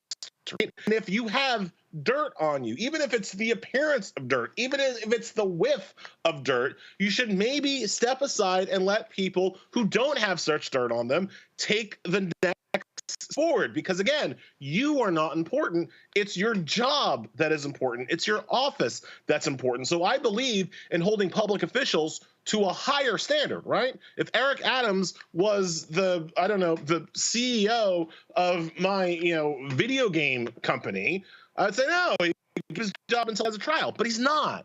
He's the mayor, and you can hold people to a higher standard. You can look at these allegations on their face and say, yeah, we can't trust that guy anymore. Next man up, next person to do the job up, and Adams can then focus on what's going to need to be a really extensive and expensive legal defense. What happens in court doesn't really mean anything because he's guilty right now by what you just said. So let's say he's found innocent. If he's found innocent, he should have stayed as mayor and not. So the court process really doesn't mean anything. The allegation is, in fact, the conviction. Yeah, but the court process, I don't know if I can jump in, but the court process and the political process are different. I agree with both of you, though. Ellie, I would say a whiff of impropriety is not the same thing as an indictment alleging pretty verifiable facts. And that's what we have here. So that's why it was silly for AOC to come out yesterday before she even saw the indictment, even though we knew something was coming. Before she even saw it, it was better if you wait till the day. It's pretty salacious. It's pretty, things that your lying eyes, can't trick you on. You can see that there's some smoke here, and there was probably some fire. Even if it's not everything. That doesn't mean he's guilty. He has to go through a legal process. But I don't want to be a situation where we can investigate people, we can whisper about them, and then they have to resign. That's unfair too. So there's a little bit in between. In this case, I think we've seen enough. He is going to have his hands full. He probably does not have the trust of the people. But I don't think it's fair for politicians to be the first ones to jump in on it. They ought to be led by the people. Greg. Thank you, Roland, and thank you, Ellie, as always, brother. I really don't, this really doesn't excite me much, animate me much. Not when Donald violated the Foreign and Domestic Emoluments Clause. The Saudi lobbyists alone staying in Trump Hotel for about $300,000 worth of hotel stay.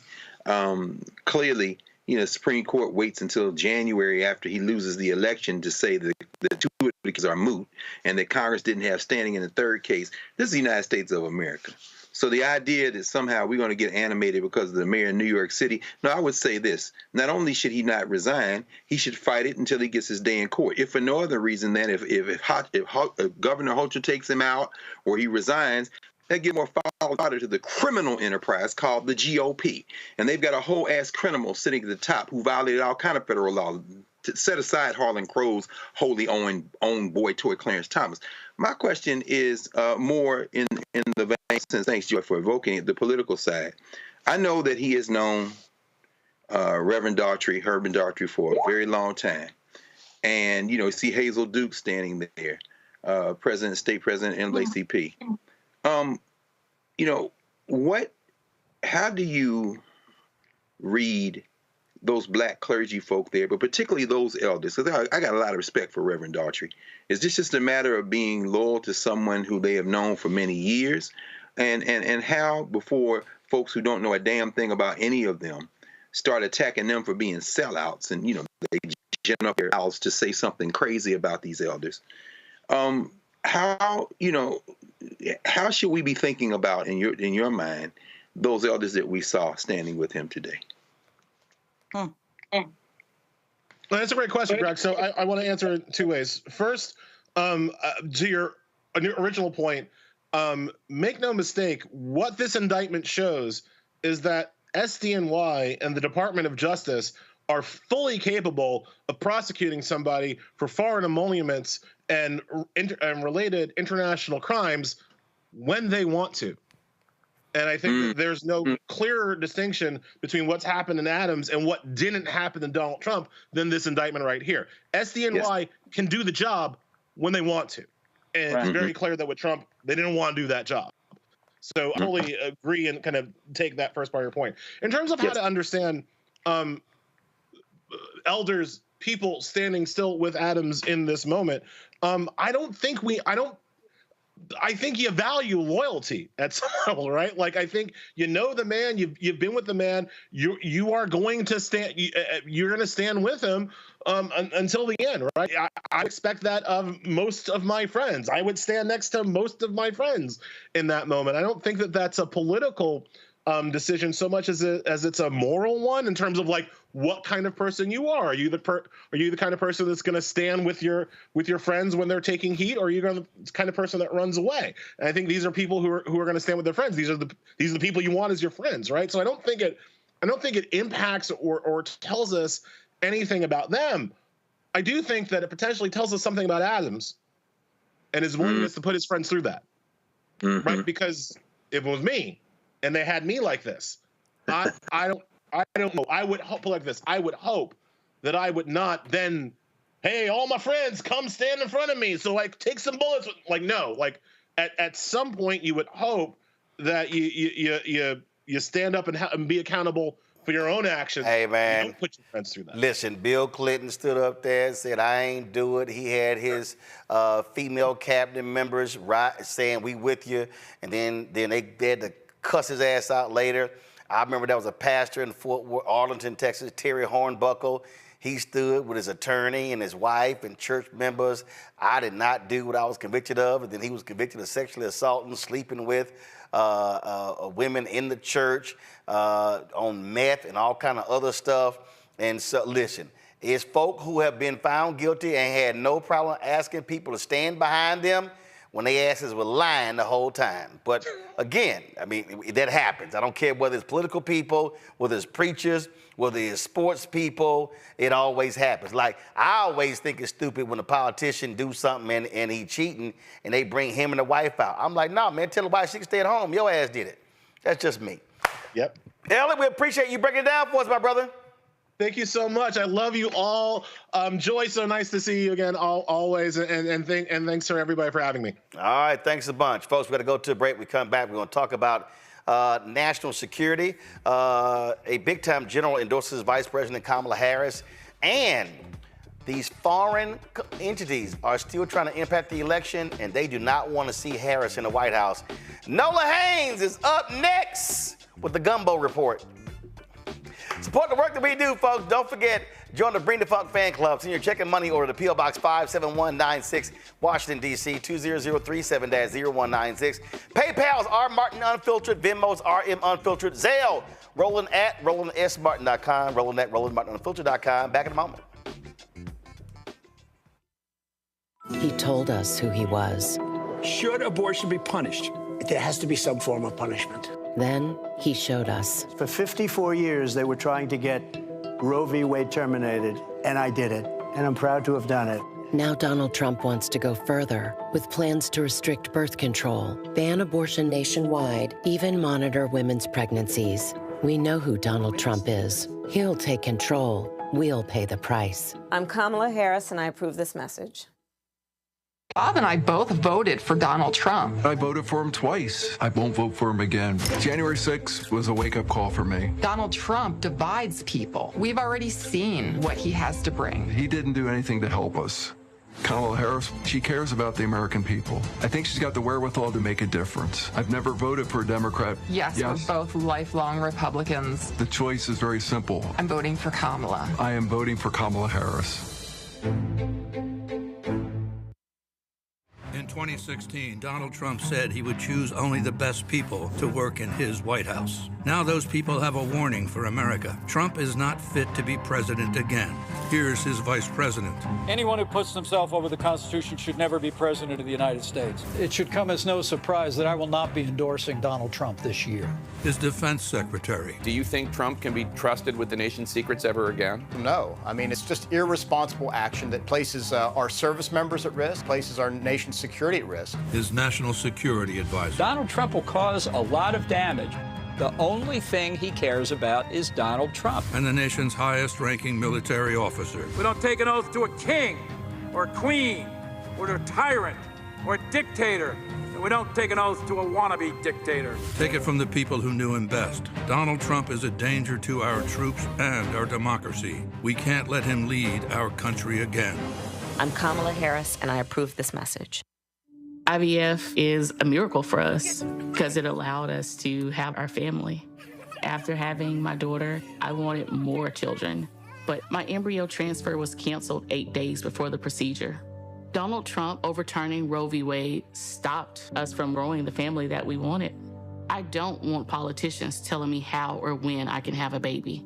We need a president that will protect our rights, and that's Kamala Harris. I'm Kamala Harris, and I approve this message. Here's a 78-year-old billionaire who has not stopped whining about his problems. Oh, she had a big crowd. Oh, the crowd. This weird obsession with crowd sizes. It just goes on and on and on.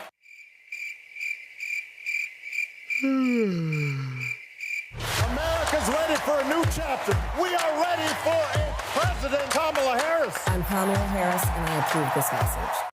The overturning of Roe almost killed me. I had a blood clot in my uterus that caused my labor to have to be induced because of the overturn of Roe v. Wade. I wasn't able to get life-saving treatment sooner. I almost died. And that's because of the decision that Donald Trump made. I was able to get Roe v. Wade terminated, and I'm proud to have done it. The doctors and nurses were afraid that if they treated me in the incorrect way, that they would be prosecuted for that. And that's appalling.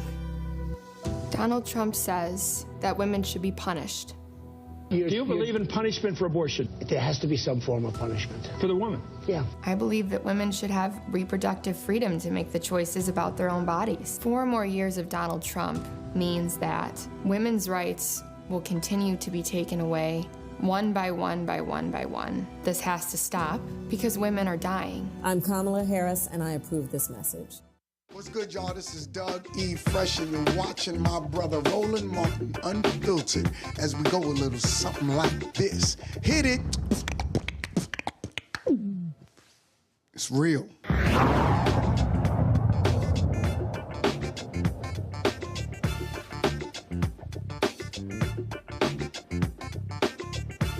Folks, another big-time general has endorsed Vice President Kamala Harris for president. Of course, Stanley McChrystal, who is the former commander of all U.S. and NATO forces in Afghanistan, wrote an op-ed in today's New York Times where he says, Stanley McChrystal, why Kamala Harris has won me over. He served as Joint Special Operations Commander under George W. Bush from 2003 to 2008 and as the 10th retired top military official to back the vice president.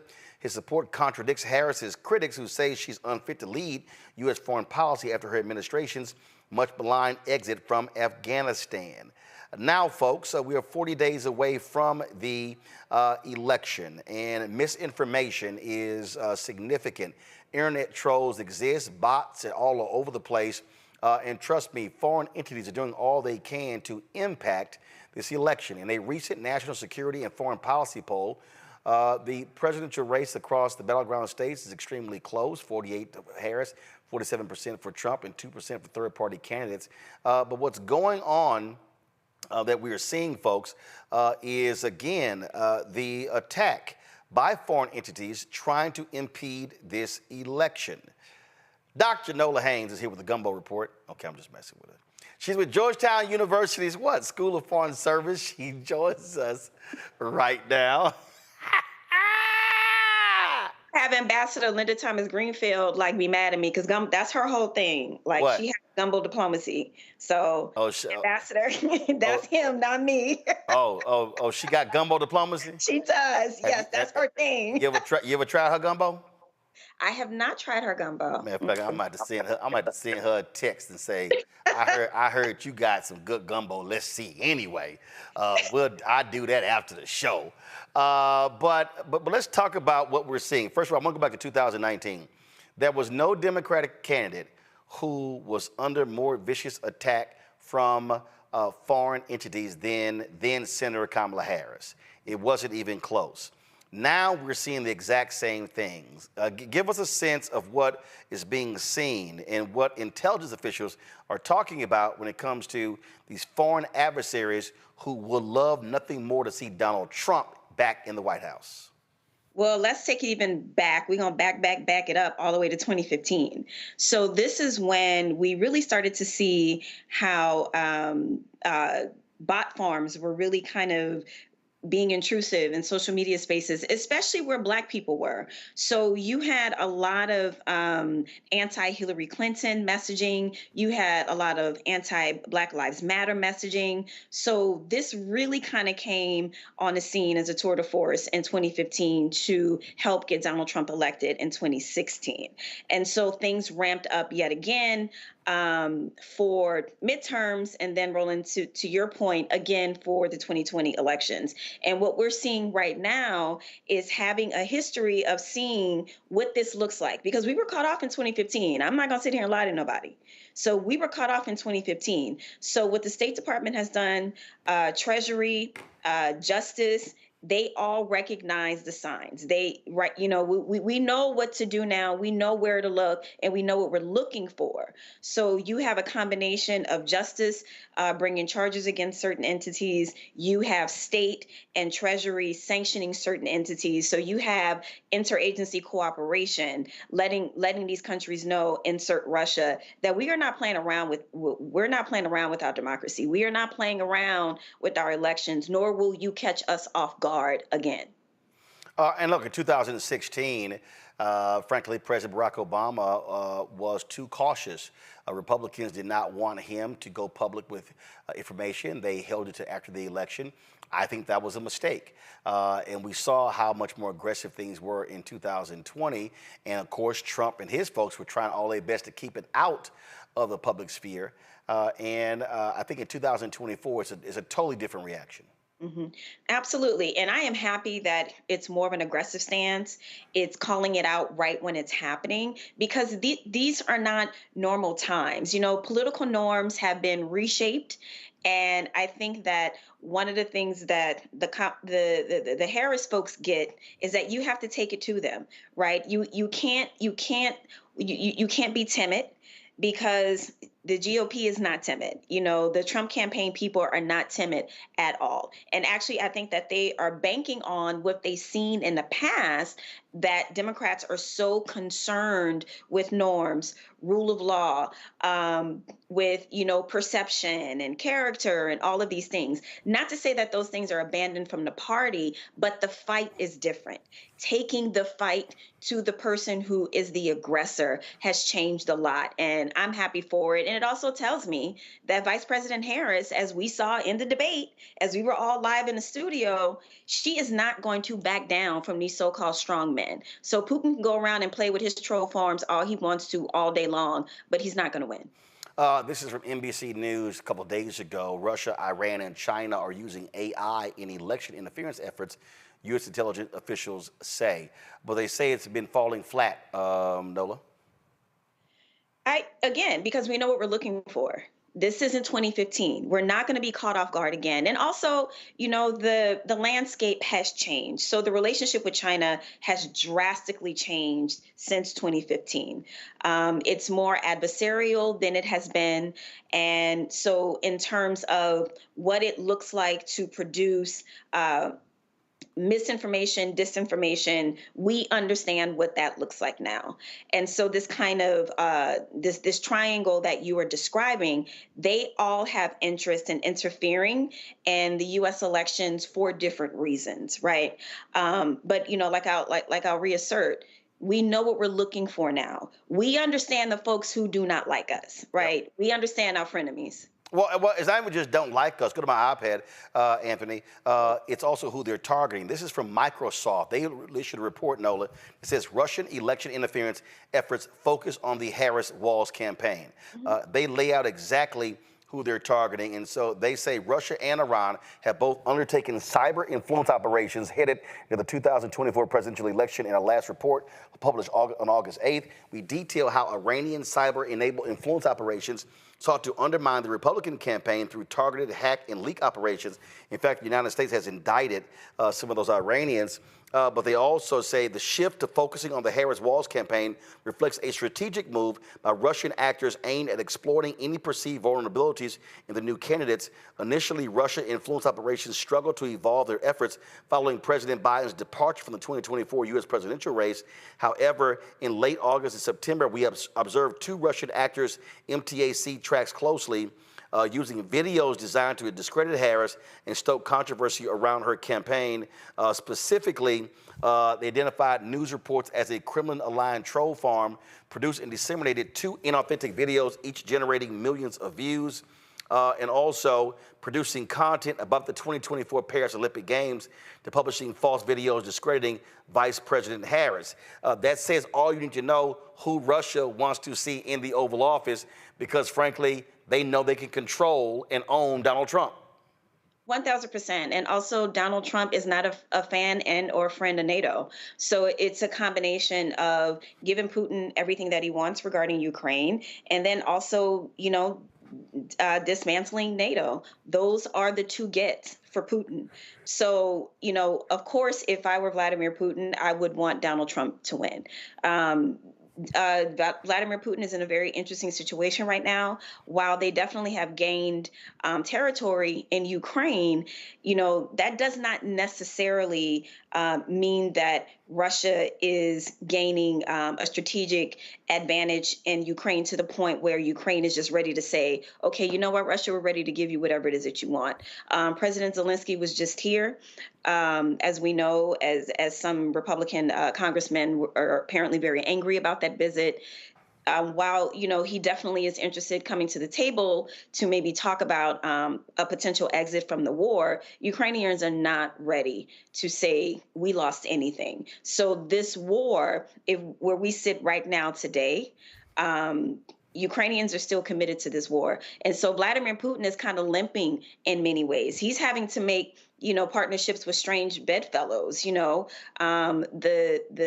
kind of alliance and loose security relationship that he has with China, where China is still kind of hedging its bets. Then insert North Korea, which is a very interesting kind of multilateral relationship that China doesn't feel that great about. So Vladimir Putin isn't exactly in the best situation, but to put him in a better situation is to get his bestie Trump back in office, because Vice President Kamala Harris is not going to allow him to do whatever it is that he wants to do.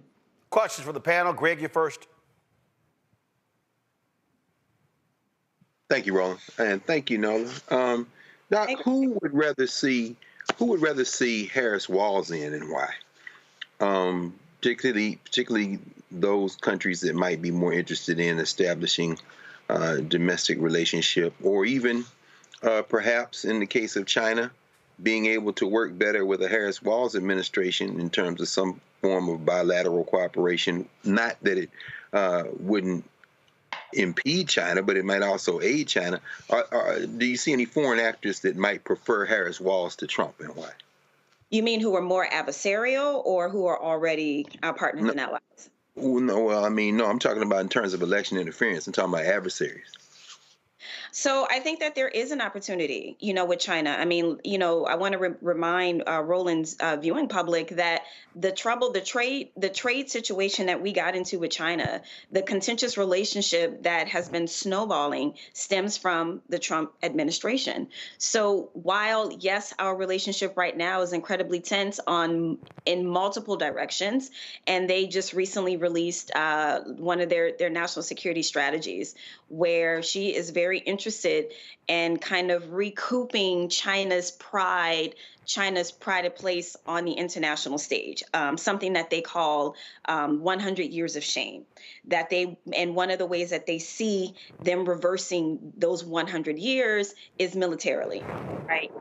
Through defense buildup. And so I say that to say, while there are areas where China has made it very clear that they are interested in overtaking the position that the United States has, because they see us as a declining state, they have been very clear about that. But I still think there are opportunities in a Harris-Walz administration for bilateral conversations to resume, especially along the lines of, economic interdependency. An area where we had cooperation for quite some time, and we both still have incentives to make sure that economic interdependency is still, vibrant and thriving. And then I would also assert, in terms of arms control agreements, while China is building up its military, I mean, agreements are there for a reason. It's one thing to deter the countries in your region because you want to be, you want to be the big guy on campus, so to speak. But in terms of bringing China back to the table to potentially talk about climate issues, to potentially talk about arms control agreements, I don't think those things are completely off the table with a different type of administration. Thank you. All right, I guess I'm up. So, when we talk about foreign policy, I'm so glad to see Mr. McChrystal out. I think he's out there also to rehabilitate his reputation. Google him. That's a story for another time. But, one of the things I think we've forgotten is how horrific Donald Trump was for our foreign policy. And Kamala Harris has been very clear, and I think others have as well. The whole world was laughing at him. Even authoritarian leaders were laughing at him. So, we know about what's going on in Russia and what's happening there. What did the international community feel about Donald Trump? Can you underscore that for us? Build on that point. How much of a joke would we be if we elected this fool again? Well, I am going to start. People in my community will never, ever, ever forget Helsinki when he met with Vladimir Putin as long as we live. To sit there and to agree with Vladimir Putin over your entire intelligence apparatus, no one in my community will ever forget that. Yeah. And when you sit there and when you do that as the president of the United States, of course, everyone is going to, first they're going to be like, did he just say what I think he said?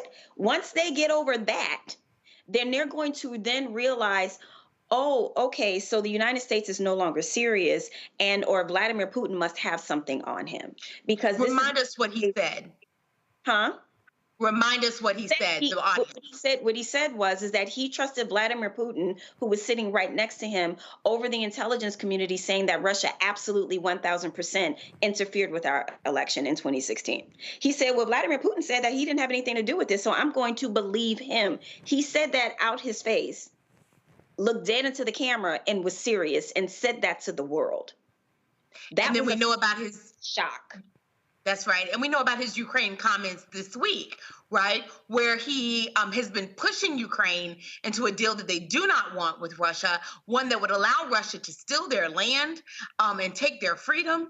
And now he's saying that, he's prematurely saying that Ukraine has lost this war and that there's nothing we can do and sort of that we should fold and give up, calling the people of Ukraine a freedom-loving people dead.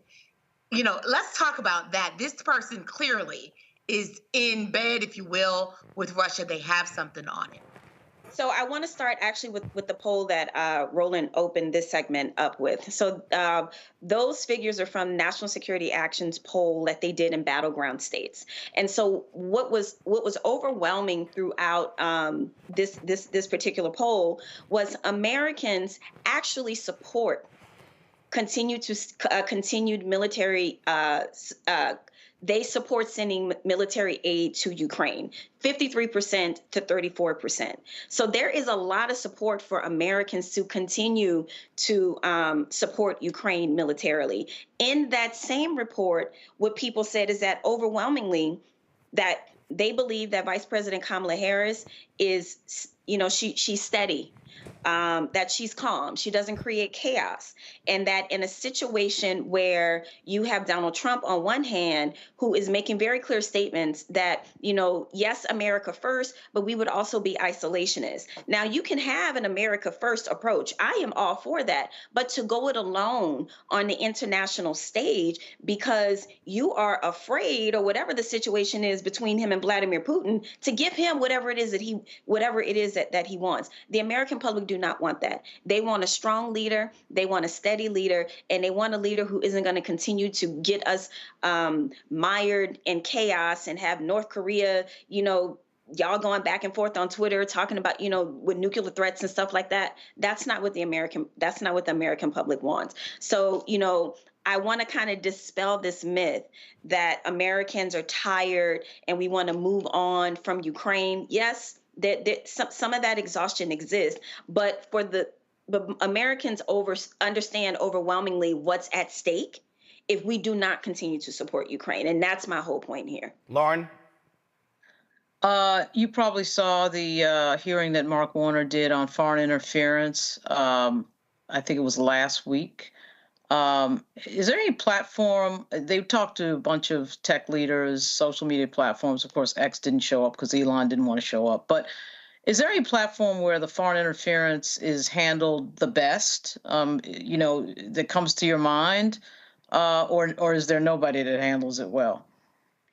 Well, I think, going back to the interagencies kind of really stepping up quickly, with you had the 1-2 punch from state and Treasury, and then you had Justice follow it up. I mean, that sends a very clear statement, in my personal opinion. Now, what does that mean? What does that mean in a larger context? I mean, the Russian entities that were named, shamed, and blamed, does that mean that we can go outside of our jurisdiction and go and arrest them? No, but that does mean that, certain entities can't do business with them. That means that they are limited to do certain business around the world.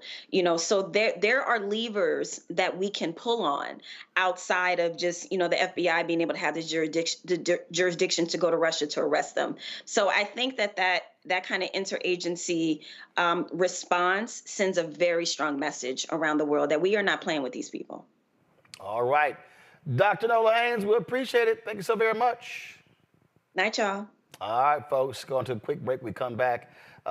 President Biden issued an executive order dealing with the issue of guns. We'll hear from him, the mayor of Birmingham, and Vice President Kamala Harris. That's next. Roland Martin Unfiltered on the Black Star Network.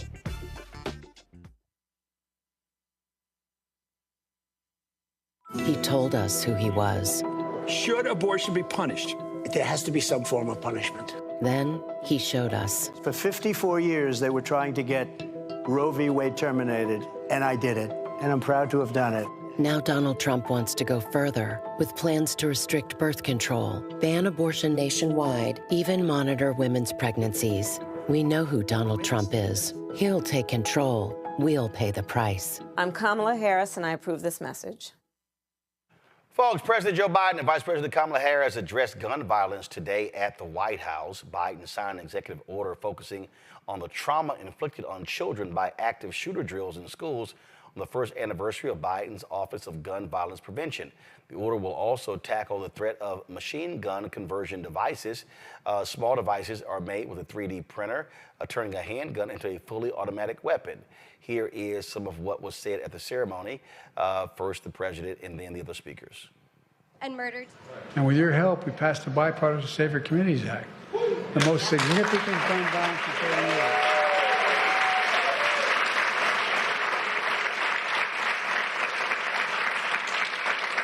And so many things because we had a first-rate prosecutor who had an incredible experience dealing with these. Among many things is strengthened background checks for anyone under the age of 21 seeking to purchase a firearm. Since we implemented the background check system last year, we've kept almost 1,000 guns out of the hands of people under the age of 21. But folks, the law also invests over $1 billion, the largest one-time ever investment ever in seeking to deal with mental health issues in our schools.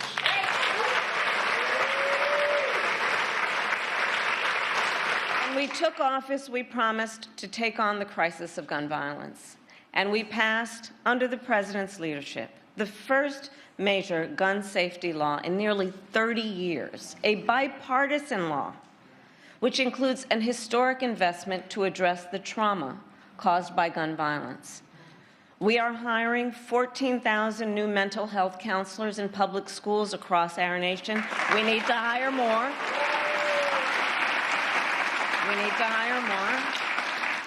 But it is the single largest investment in student mental health in history. And for as much as we have accomplished, more must be done. We need more leaders. We need more leaders like the leaders in this room, in Congress, who have the courage to take action, to stand up to the gun lobby, and to put the lives of our children first. Last week, I am honored to serve as mayor of the city of Birmingham, Alabama. I want you all to know that I am not here representing myself. I am here representing the 200,000 residents I serve. Gun violence. Gun violence is what I would say, very personal to me. Because I know the scream of a mother when her child is killed. I know that because I heard it from the voice of my own mother when my brother was killed by gun violence. I know that scream, I heard that scream again this past Saturday as the lives of 4 people were stolen and 17 other victims were shot during a horrific mass shooting in Birmingham. Saving lives. Saving lives should not be partisan. That's right. Saving lives should not be Democrat or a Republican thing.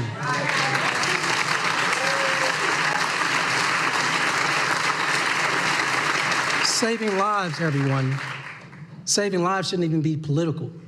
Right. Saving lives is the most American thing we can do together. Now, folks, yesterday we talked about the stupidity by Republicans on Capitol Hill with this government weaponizing committee. And you could always expect Congresswoman Jasmine Crockett to keep it real. Roll the Crockett Chronicles.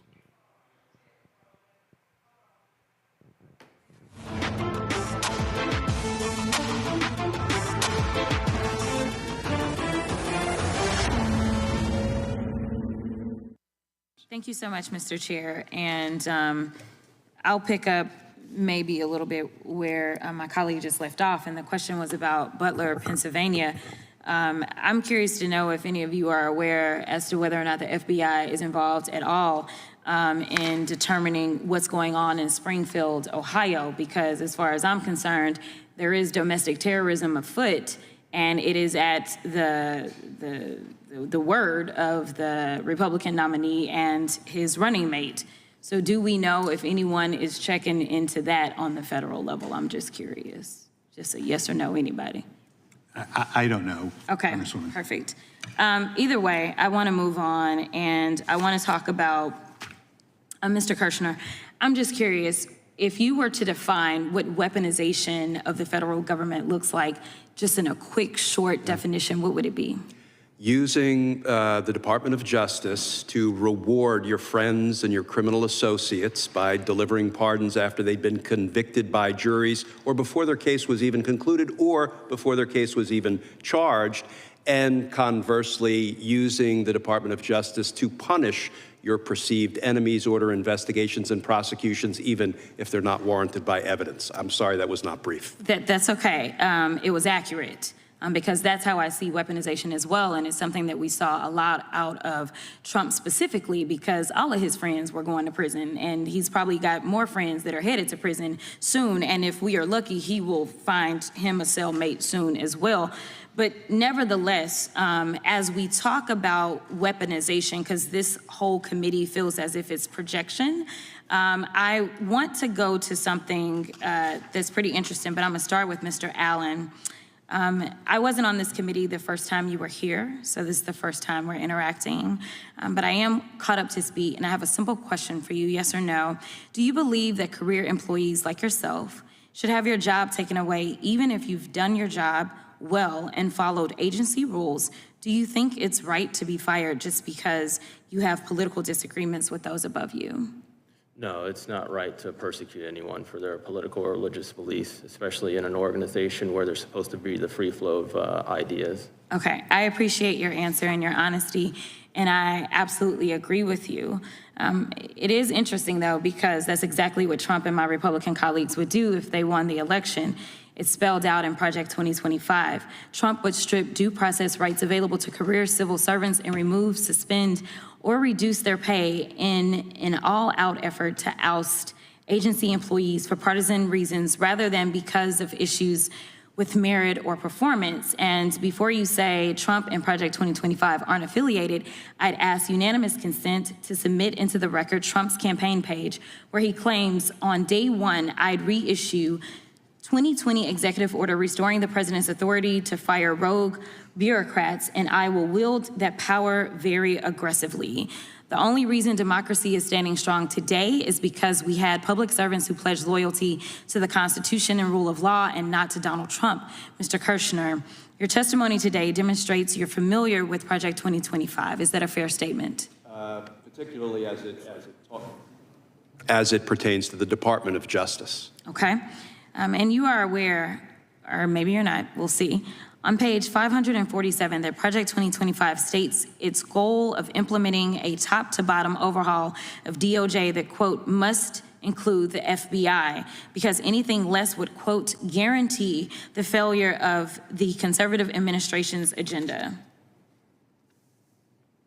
That does not make a lot of sense to me. Okay, but that's in Project 2025. It is okay. Yes, it is. All right, just wanted to clarify that. And also this agenda includes, for example, enforcing federal criminal laws against providers and distributors of abortion medication, as well as rescinding policies that hold that sex discrimination includes discrimination on the basis of sexual orientation, transgender identity, among other things. Is that correct? Yes, Representative, on page 562, they talk about aggressively going after prosecuting, quote, providers and distributors of abortion pills that use the mail. So folks who are, mailing abortion pills to women who need it, that is really not what is endangering our country or inspiring, violent crime. I absolutely agree.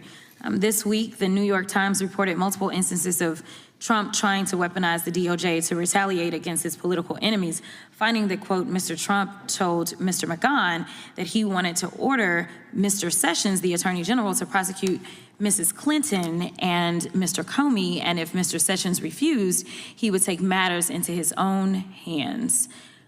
I know my time is running out, so I just have to ask, Mr. Chairman, given you've convened this hearing, theoretically it's you, given that you've convened this hearing on weaponizing federal agencies, will you commit to publicly condemning Trump for attempting to weaponize the government and condemn Project 2025 for its efforts to do the same? Gentlelady's time has expired. I mean, bottom line is we see, Lauren, this is an absolute waste of time, this stupid weaponization committee of Jim Jordan, and of course the individual who still has refused to accept a subpoena that took place. And so these Republicans They come up with one stupid hearing after another. And now you got Comer saying, oh, now he wants to investigate Zelensky flying to Pennsylvania. I mean, really? This is why this House is the least productive House in decades.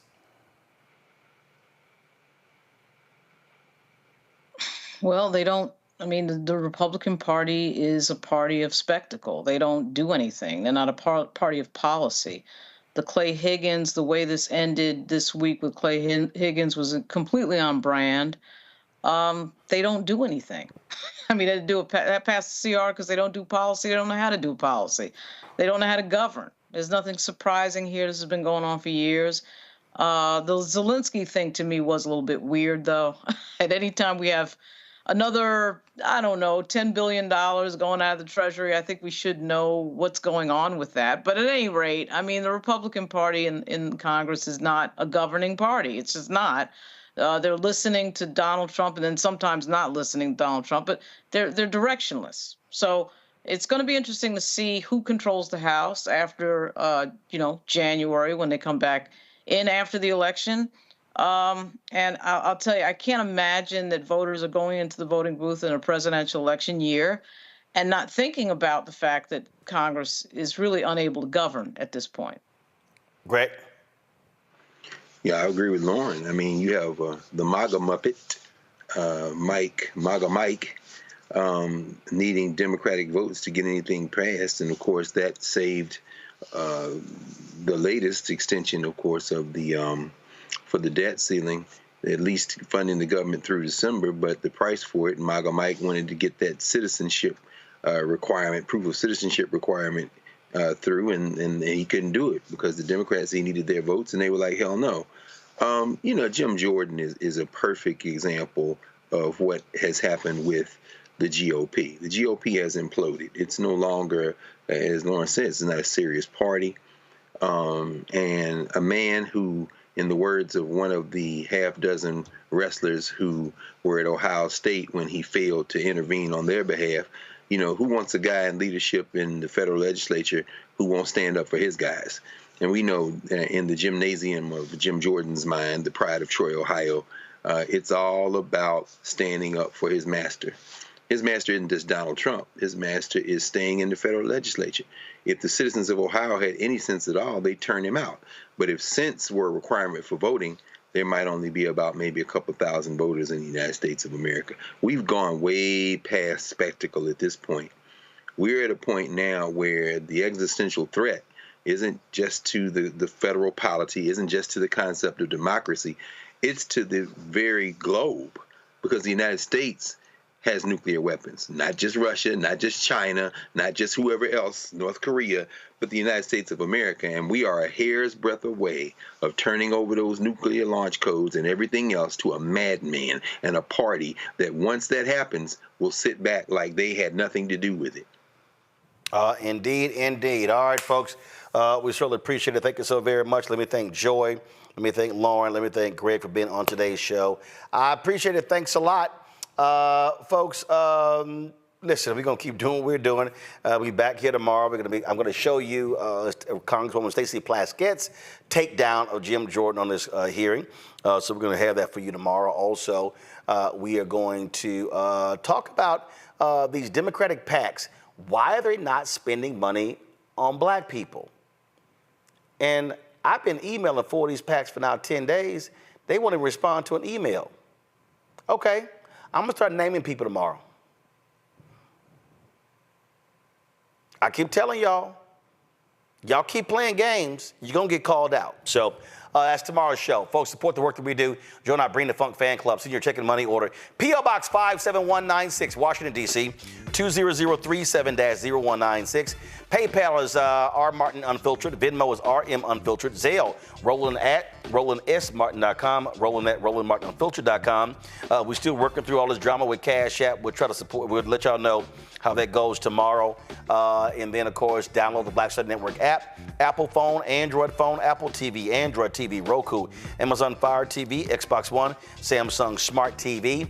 Be sure to get a copy of my book, White Fear, How the Browning of America is Making White Folks Lose Their Minds. Available at bookstores nationwide. Folks, I will see y'all tomorrow. Hey, don't forget, I'm rocking the I Am a Man shirt.